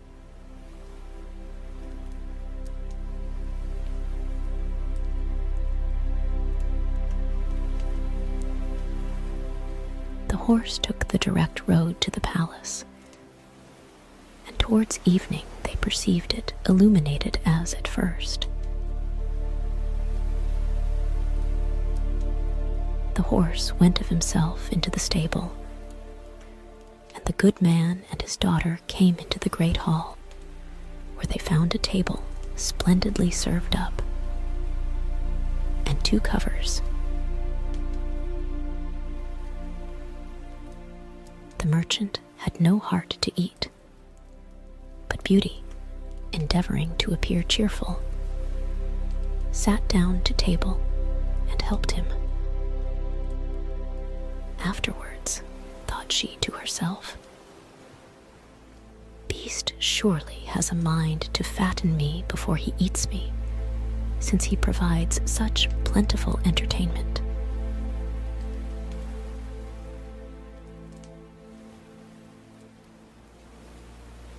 When they had supped, they heard a great noise, and the merchant, all in tears, bid his poor child farewell, for he thought Beast was coming.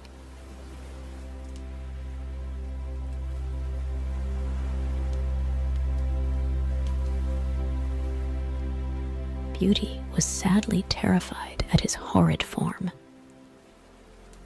but she took courage as well as she could,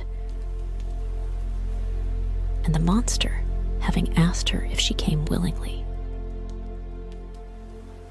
Yes, said she, trembling.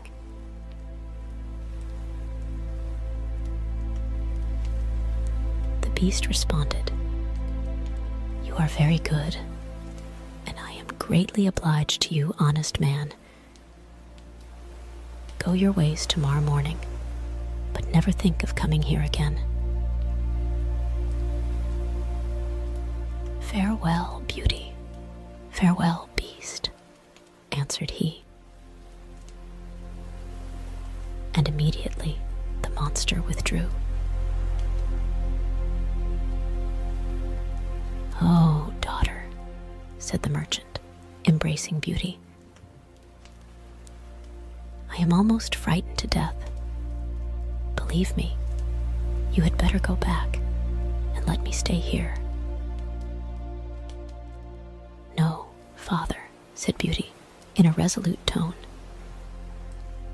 You shall set out tomorrow morning and leave me to the care and protection of Providence. They went to bed and thought they should not close their eyes all night. But scarce were they laid down, then they fell fast asleep. And Beauty dreamed a fine lady came and said to her, I am content, Beauty, with your goodwill. This good action of yours, in giving up your own life to save your father's, shall not go unrewarded.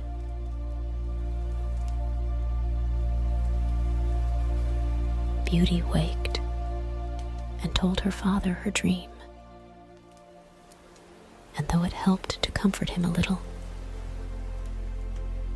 yet he could not help crying bitterly when he took leave of his dear child.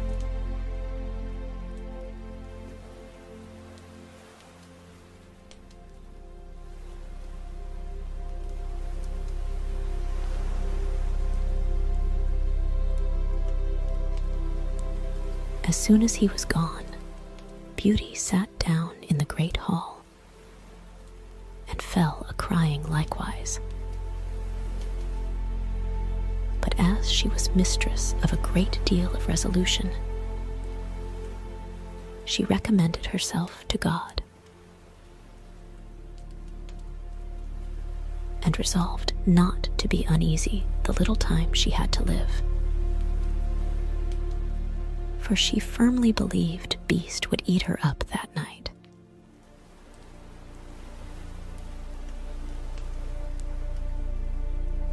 However, she thought she might as well walk about until then and view this fine castle, which she could not help admiring. It was a delightful, pleasant place, and she was extremely surprised at seeing a door over which was written, "Beauty's apartment." She opened it hastily and was quite dazzled with the magnificence that reigned throughout. But what chiefly took up her attention was a large library, a harpsichord, and several music books.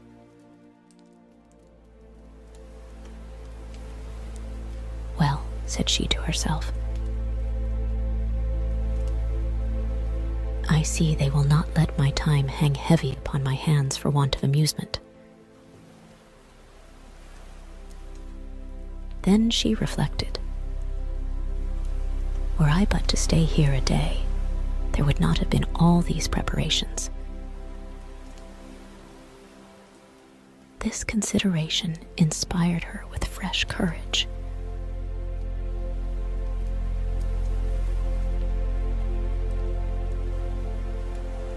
And opening the library, she took a book and read these words in letters of gold: "Welcome, beauty, banish fear. You are queen and mistress here. Speak your wishes, speak your will. Swift obedience meets them still."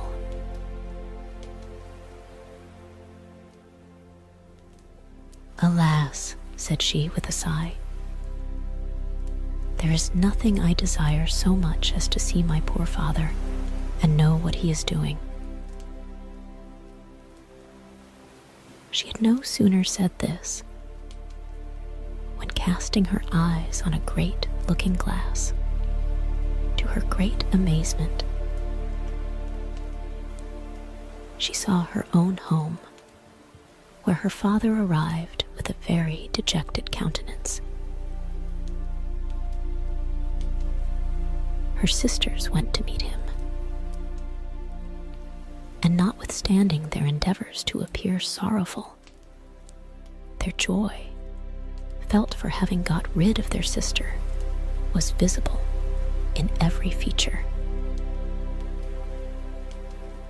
A moment after, everything disappeared, and Beauty's apprehensions at this proof of Beast's complacence.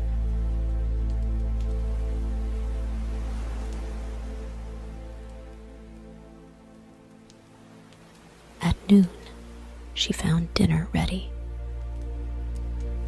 and while at table, was entertained with an excellent concert of music. Though without seeing anybody.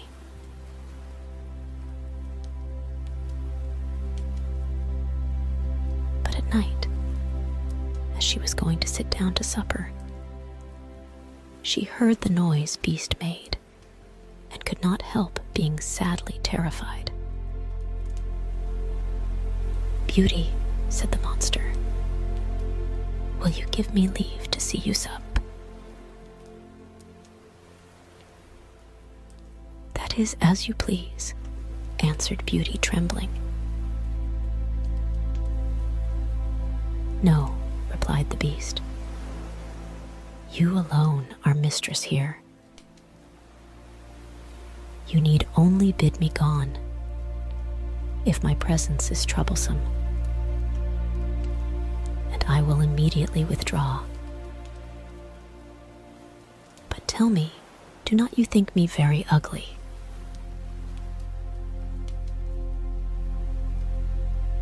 "That is true," said Beauty, "for for I cannot tell a lie, but I believe you are very good-natured." "So I am," said the monster. "But then, besides my ugliness, I have no sense.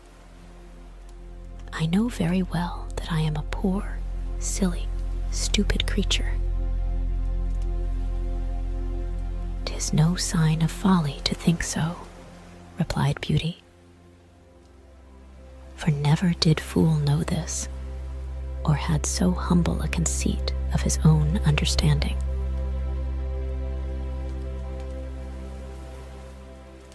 "Eat then, Beauty," said the monster,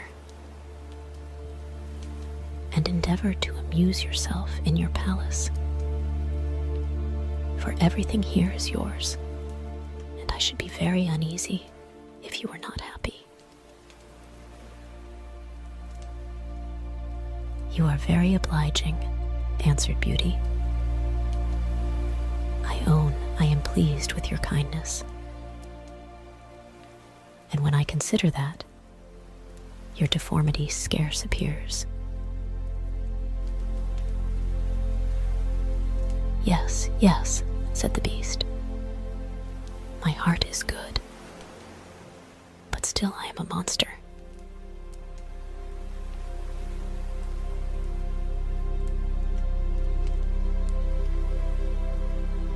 "Among mankind," says Beauty,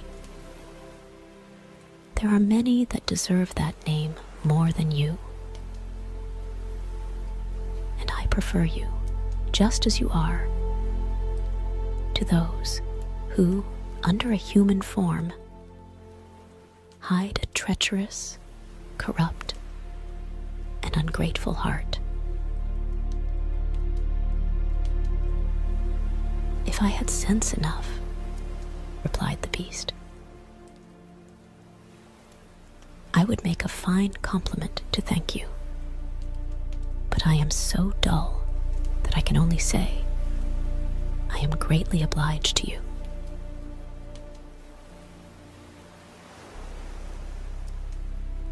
Beauty ate a hearty supper, and had almost conquered her dread of the monster.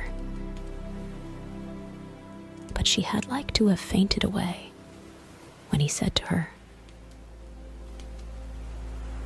"Beauty, will you be my wife?"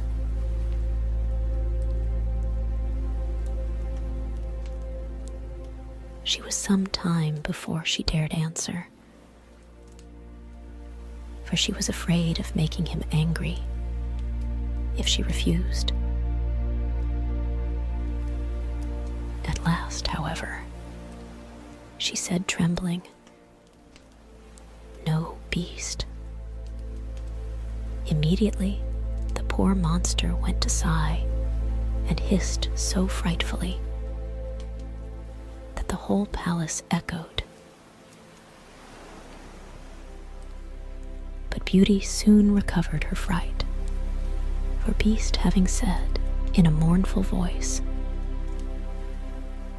"Then farewell," Beauty left the room, and only turned back now and then to look at her as he went out.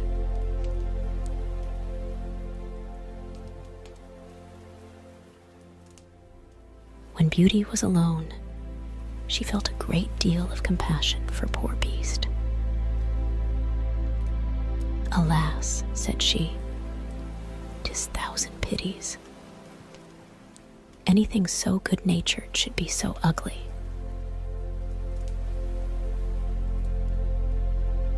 Beauty spent 3 months very contentedly in the palace. Every evening, Beast paid her a visit and talked to her during supper very rationally, with plain, good common sense, but never with what the world calls wit. And Beauty daily discovered some valuable qualifications in the monster, and seeing him often had so accustomed her to his deformity far from dreading the time of his visit.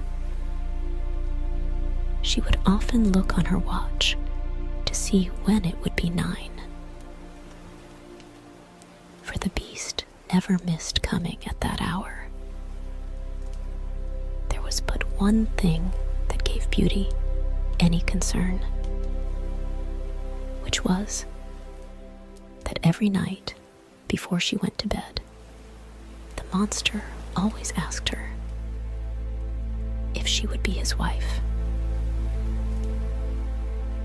One day, she said to him, "Beast, you make me very uneasy. I wish I could consent to marry you. But I am too sincere to make you believe that will ever happen. I shall always esteem you as a friend.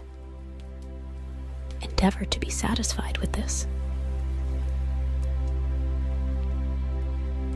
"I must," said the beast, "for alas, I know too well my own misfortune. But then I love you with the tenderest affection. However, I ought to think myself happy that you will stay here. Promise me never to leave me." Beauty blushed at these words. She had seen in her glass that her father had pined himself sick for the loss of her, and she longed to see him again.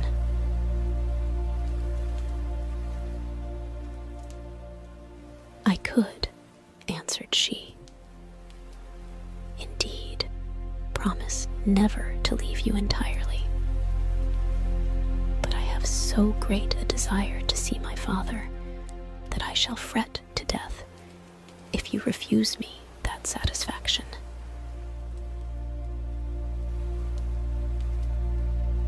"I had rather die myself," said the monster,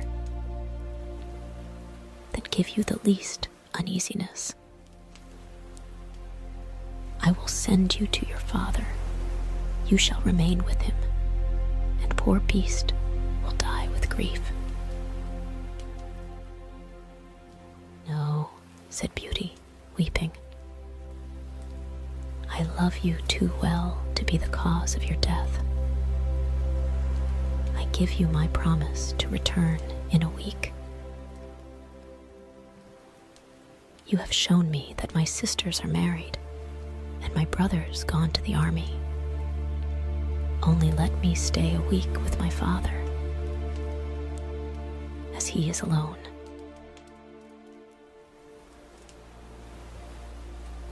"You shall be there tomorrow morning," said the beast. "But remember your promise. You need only lay your ring on a table before you go to bed, when you have a mind to come back.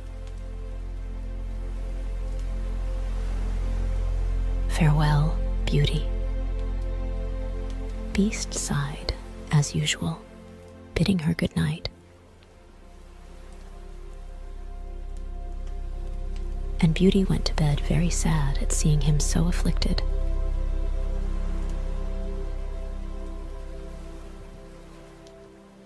When she waked the next morning, she found herself at her father's, and having rung a little bell that was by her bedside, she saw the maid come, who, the moment she saw her, gave a loud shriek, at which the good man ran upstairs and thought he should have died with joy to see his dear daughter again. He held her fast, locked in his arms above a quarter of an hour.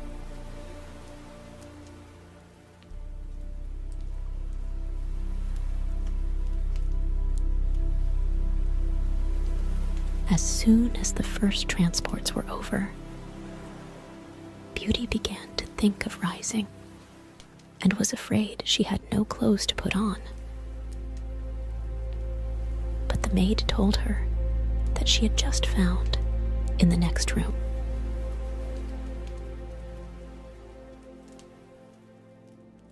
A large trunk full of gowns covered with gold and diamonds. Beauty thanked good Beast for his kind care, and taking one of the plainest of them, she intended to make a present of the others to her sisters. She scarce had said so when the trunk disappeared. Her father told her that Beast insisted on her keeping them herself, and immediately both gowns and trunk came back again.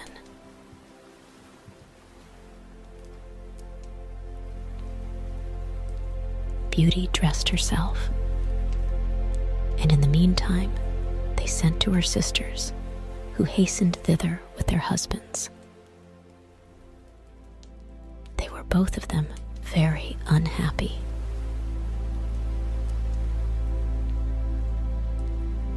The eldest had married a gentleman, extremely handsome indeed, but so fond of his own person that he was full of nothing but his own dear self, and neglected his wife. The second had married a man of wit, but he only made use of it to plague and torment everybody,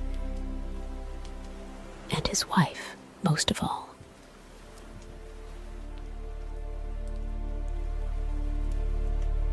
Beauty's sisters sickened with envy when they saw her dressed like a princess and more beautiful than ever. Nor could all her obliging, affectionate behavior stifle their jealousy, which was ready to burst when she told them how happy she was.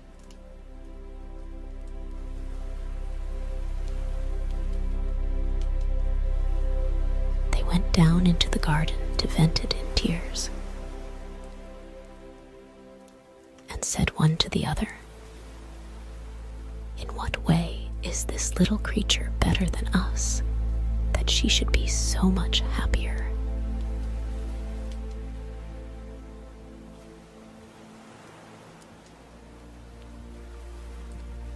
"Sister," said the oldest, "a thought just strikes my mind. Let us endeavor to detain her above a week, and perhaps the silly monster will be so enraged at her for breaking her word that he will devour her." "Right, sister," answered the other. "Therefore, we must show her as much kindness as possible."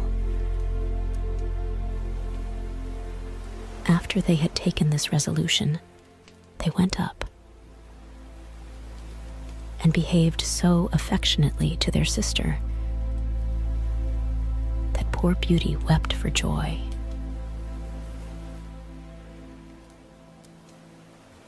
In the meantime, Beauty could not help reflecting on herself, for the uneasiness she was likely to cause poor Beast, whom she sincerely loved and really longed to see again.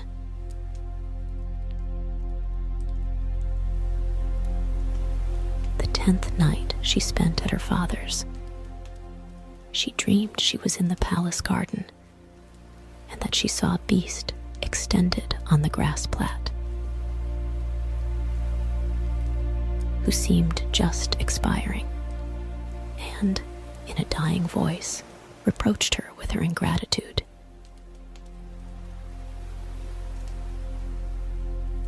Beauty started out of her sleep and, bursting into tears, "Am I not very wicked," said she, "to act so unkindly to Beast, that has studied so much please me in everything? Is it his fault if he is so ugly and has so little sense? He is kind and good, and that is sufficient. Why did I refuse to marry him? I should be happier with the monster than my sisters are with their husbands. It is neither wit nor a fine person in a husband that makes a woman happy, but virtue, sweetness of temper, and complacence.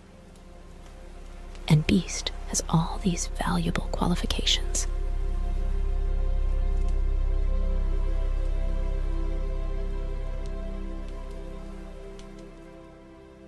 It is true, I do not feel the tenderness of affection for him, but I find I have the highest gratitude, esteem, and friendship. I will not make him miserable. Were I to be so ungrateful, I should never forgive myself.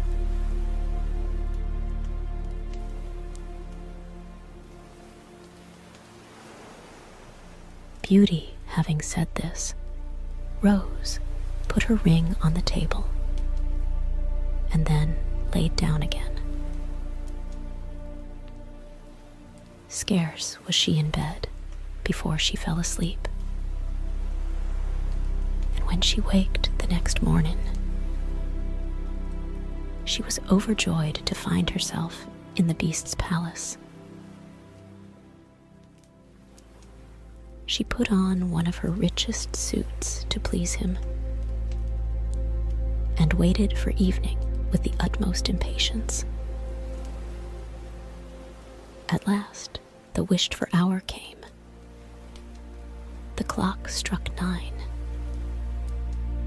yet no Beast appeared.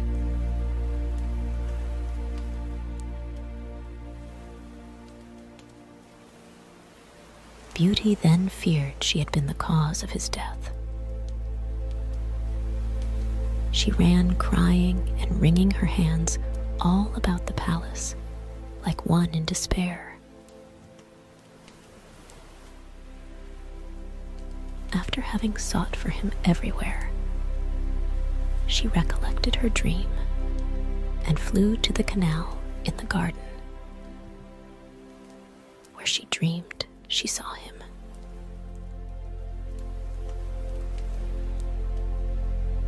There she found poor Beast stretched out, quite senseless, and, as she imagined, dead. She threw herself upon him without any dread, and finding his heart beat still, she fetched some water from the canal and poured it on his head. Beast opened his eyes and said to Beauty, "You forgot your promise, and I was so afflicted for having lost you that I resolved to starve myself. But since I have the happiness of seeing you once more, I die satisfied."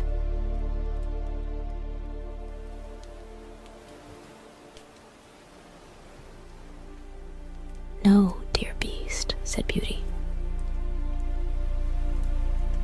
"You must not die. Live to be my husband. From this moment I give you my hand, and swear to be none but yours."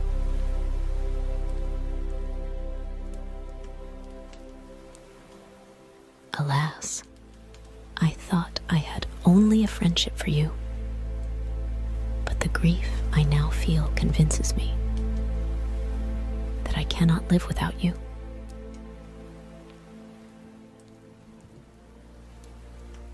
Beauty scarce had pronounced these words when she saw the palace sparkle with light and fireworks, instruments of music. Everything seemed to give notice of some great event, but nothing could fix her attention. She turned to her dear beast, for whom she trembled with fear. But how great was her surprise! Beast was disappeared.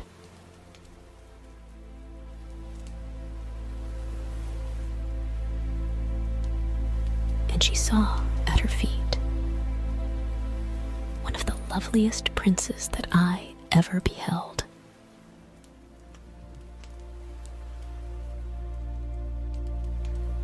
Who returned her thanks for having put an end to the charm under which he had so long resembled a beast. Though this prince was worthy of all her attention, she could not forbear asking where Beast was.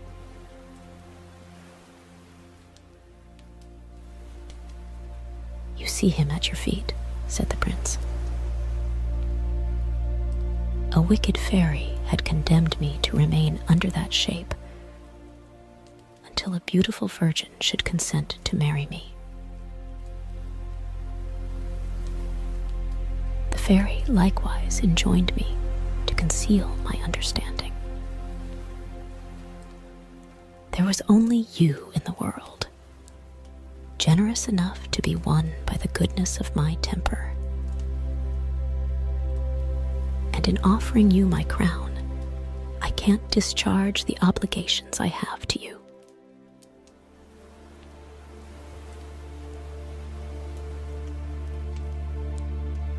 Beauty, agreeably surprised, gave the charming prince her hand to rise.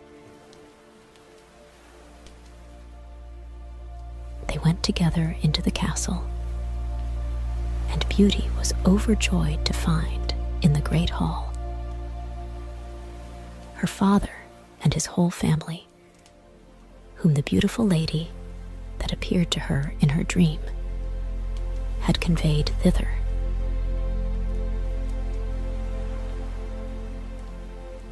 "Beauty," said this lady, "come and receive the reward of your judicious choice. You have preferred virtue before either wit or beauty, and deserve to find a person in whom all these qualifications are united. You are going to be a great queen. I hope the throne will not lessen your virtue or make you forget yourself. As to you, ladies," said the fairy to Beauty's two sisters, "I know your hearts and all the malice they contain. Become two statues, but under this transformation, still retain your reason. You shall stand before your sister's palace gate, and be it your punishment to behold her happiness. And it will not be in your power to return to your former state until you own your faults. But I am very much afraid that you will always remain statues. Pride, anger, gluttony, and idleness are sometimes conquered. But the conversion of a malicious and envious mind is a kind of miracle. Immediately, the fairy gave a stroke with her wand, and in a moment, all that were in the hall were transported into the prince's dominions. His subjects received him with joy.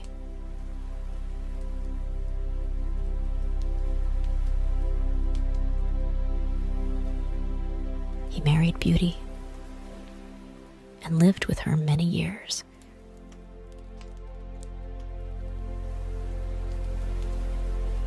And their happiness, as it was founded on virtue, was complete.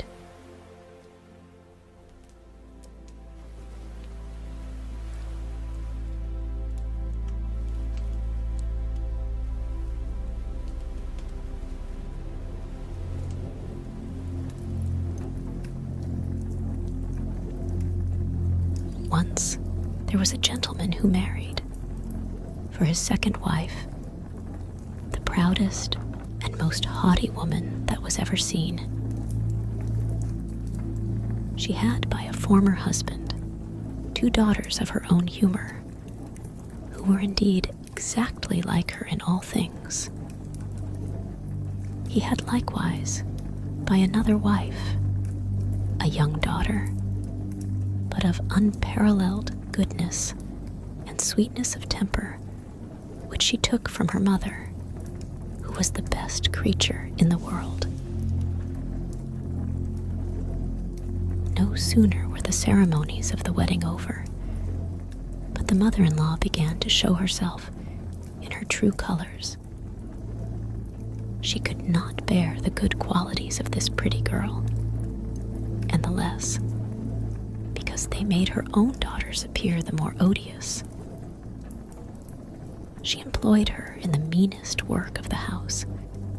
She scoured the dishes, tables, and scrubbed Madam's chamber, and those of Mrs., her daughters.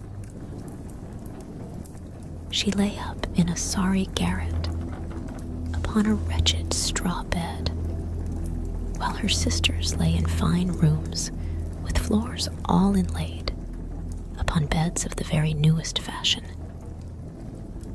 and where they had looking-glasses so large that they might see themselves at their full length from head to foot. The poor girl bore all patiently, and dared not tell her father, who would have rattled her off, for his wife governed him entirely. When she had done her work, she used to go into the chimney corner and sit down among cinders and ashes, which made her commonly be called Cinderwench. But the youngest, who was not so rude and uncivil as the eldest, called her Cinderella. However, Cinderella, notwithstanding her mean apparel, was far more beautiful than her sisters, though they were always dressed very richly. It happened that the king's son gave a ball and invited all persons of fashion to it. Our young misses were also invited, for they cut a very grand figure among the quality. They were mightily delighted at this invitation, and wonderfully busy in choosing out such gowns, petticoats, and head clothes as might become them. This was a new trouble to Cinderella, for it was she who ironed her sisters' linen and plaited their ruffles. They talked all day long of nothing but how they should be dressed. For my part, said the eldest, I will wear my red velvet suit with French trimming. And I, said the youngest, shall have my usual petticoat. But then, to make amends for that, I will put on my gold flowered manteau and my diamond stomacher, which is far from being the most ordinary one in the world. They sent for the best tire-woman they could get to make up their head-dresses and adjust their double pinners. And they had their red brushes and patches from Mademoiselle de la Poche. Cinderella was likewise called up to them to be consulted in all these matters, for she had excellent notions and advised them always for the best. Nay, and offered her services to dress their heads, which they were very willing she should do. As she was doing this, they said to her, "Cinderella, would you not be glad to go to the ball?" "Alas," said she, "you only jeer me. It is not for such as I am to go thither." "Thou art in the right of it," replied they. "It would make the people laugh to see a cinder wench at a ball." Anyone but Cinderella would have dressed their heads awry, but she was very good and dressed them perfectly well. They were almost 2 days without eating, so much were they transported with joy. They broke above a dozen laces in trying to be laced up close, that they might have a fine, slender shape, and they were continually at their looking glass. At last, the happy day came. They went to court, and Cinderella followed them with her eyes as long as she could. And when she had lost sight of them, she fell a-crying. Her godmother, who saw her all in tears, asked her what was the matter. "I wish I could. I wish I could." She was not able to speak the rest, being interrupted by her tears and sobbing. This godmother of hers, who was a fairy, said to her, "Thou wishest thou couldst go to the ball, is it not so?" "Yes," cried Cinderella with a great sigh. "Well," said her godmother, "be but a good girl, and I will contrive that thou shalt go." Then she took her into her chamber and said to her, "Run into the garden and bring me a pumpkin." Cinderella went immediately to gather the finest she could get and brought it to her godmother, not being able to imagine how this pumpkin could make her go to the ball. Her godmother scooped out all the inside of it, having left nothing but the rind, which done, she struck it with her wand, and the pumpkin was instantly turned into a fine coach, gilded all over with gold. She then went to look into her mouse trap, where she found 6 mice, all alive, and ordered Cinderella to lift up a little the trapdoor, when giving each mouse as it went out a little tap with her wand. The mouse was that moment turned into a fine horse, which altogether made a very fine set of 6 horses of a beautiful mouse-colored dapple gray. Being at a loss for a coachman, "I will go and see," says Cinderella, "if there is never a rat in the rat trap. We may make a coachman of him." "Thou art in the right," replied her godmother. "Go and look." Cinderella brought the trap to her, and in it there were 3 huge rats. The fairy made choice of one of the 3 which had the largest beard, and having touched him with her wand, he was turned into a fat, jolly coachman who had the smartest whiskers eyes ever beheld. After that, she said to her, "Go again into the garden, and you will find 6 lizards behind the watering pot. Bring them to me."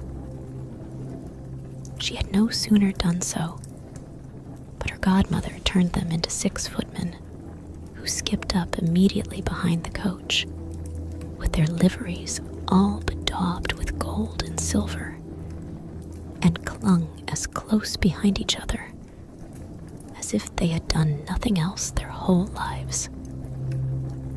The fairy then said to Cinderella, "Well, you see here an equipage fit to go to the ball with.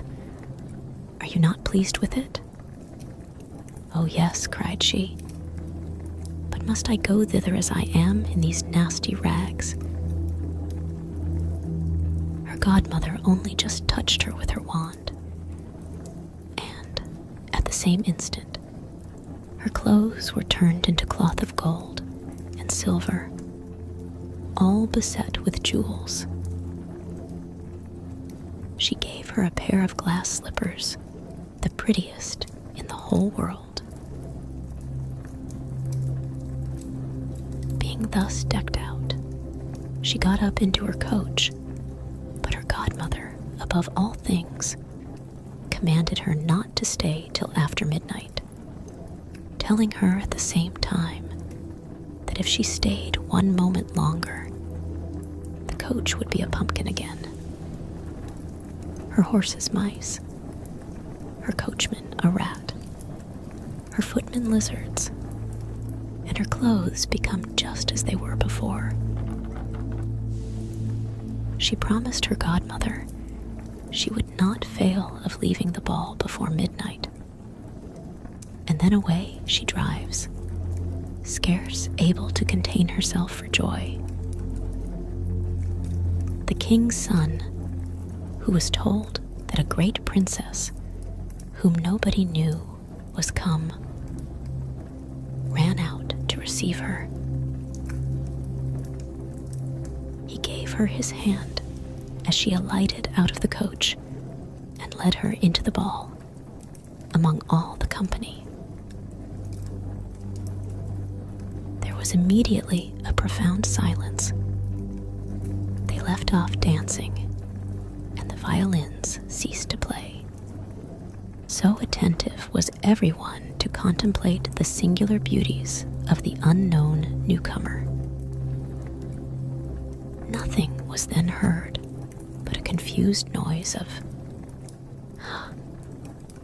"How beautiful she is." The king himself, old as he was, could not help watching her, and telling the queen softly that it was a long time since he had seen so beautiful and lovely a creature. All the ladies were busied in considering her clothes and headdress, that they might have some made next day after the same pattern, provided they could meet with such fine material and as able hands to make them.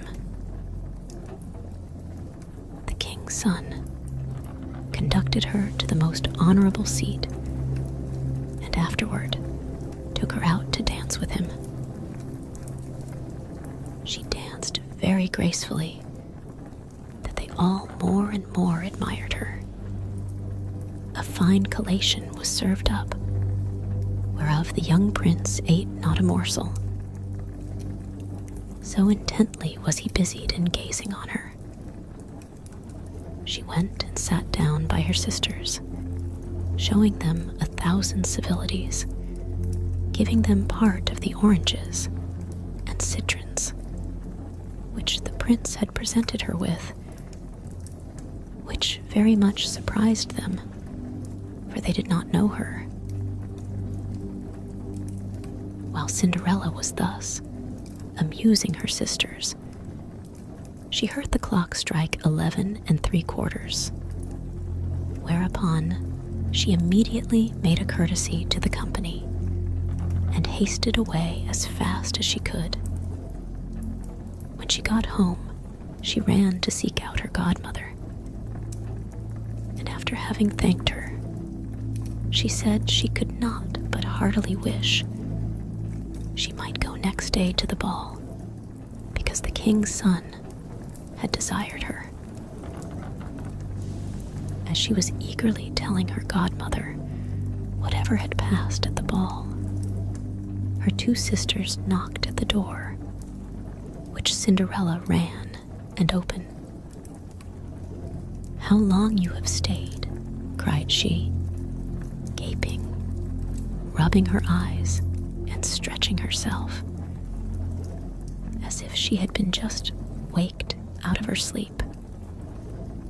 She had not, however, any manner of inclination to sleep since they went from home. "If thou hadst been at the ball," said one of her sisters, "thou wouldst not have been tired with it. There came thither the finest princess, the most beautiful ever was seen with mortal eyes.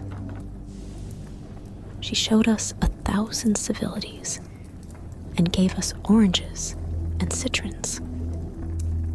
Cinderella seemed very indifferent in the matter.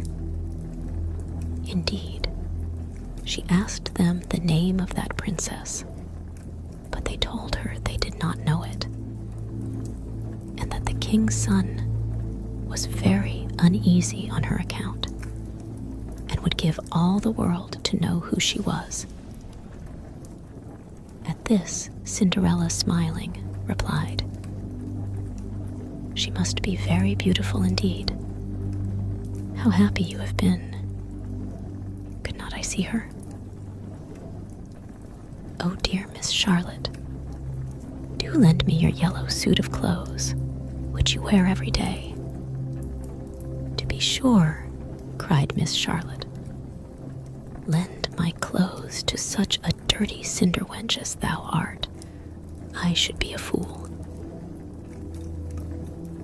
Cinderella, indeed, expected well such answer, and was very glad of the refusal, for she would have been sadly put to it if her sister had lent her what she asked for, jestingly. The next day, the two sisters were at the ball, and so was Cinderella, but dressed more magnificently than before. The king's son was always by her, and never ceased his compliments and kind speeches to her, to whom all this was so far from being tiresome that she quite forgot what her godmother had recommended to her, so that she, at last, counted the clock striking 12 when she took it to be no more than 11. She then rose up and fled as nimble as a deer. The prince followed, but could not overtake her. She left behind one of her glass slippers, which the prince took up most carefully. She got home, but quite out of breath, and in her nasty old clothes, having nothing left her of all her finery but one of the little slippers. Fellow to that she dropped. The guards at the palace gate were asked if they had not seen a princess go out,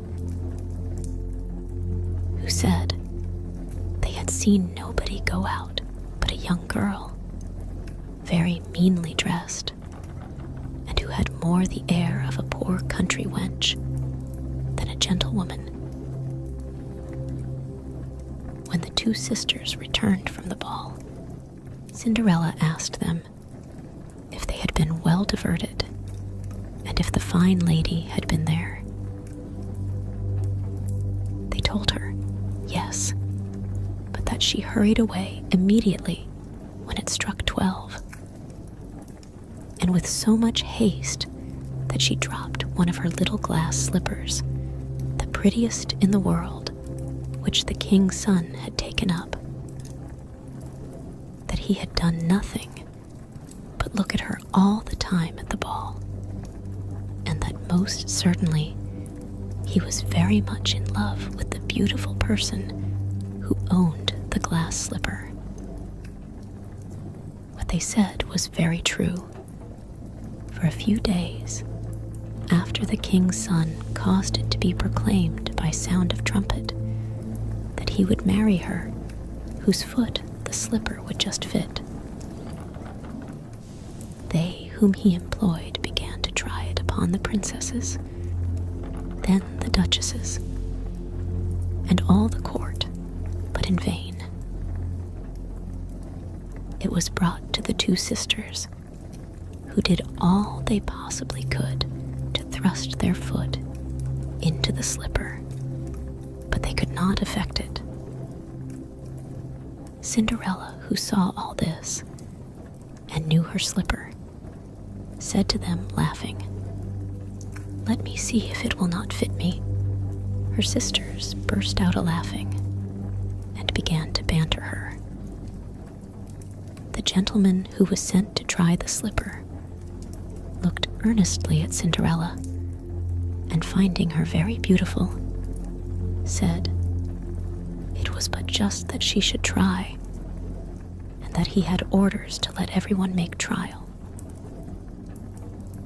He obliged Cinderella to sit down, and putting the slipper to her foot, he found it went on very easily and fitted her as if it had been made of wax.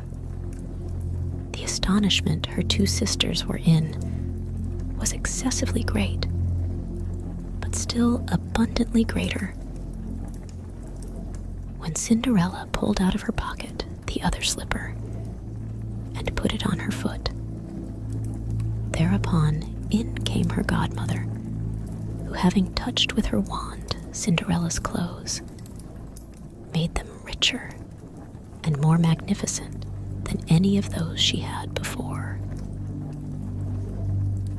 And now her two sisters found her to be that fine, beautiful lady whom they had seen at the ball.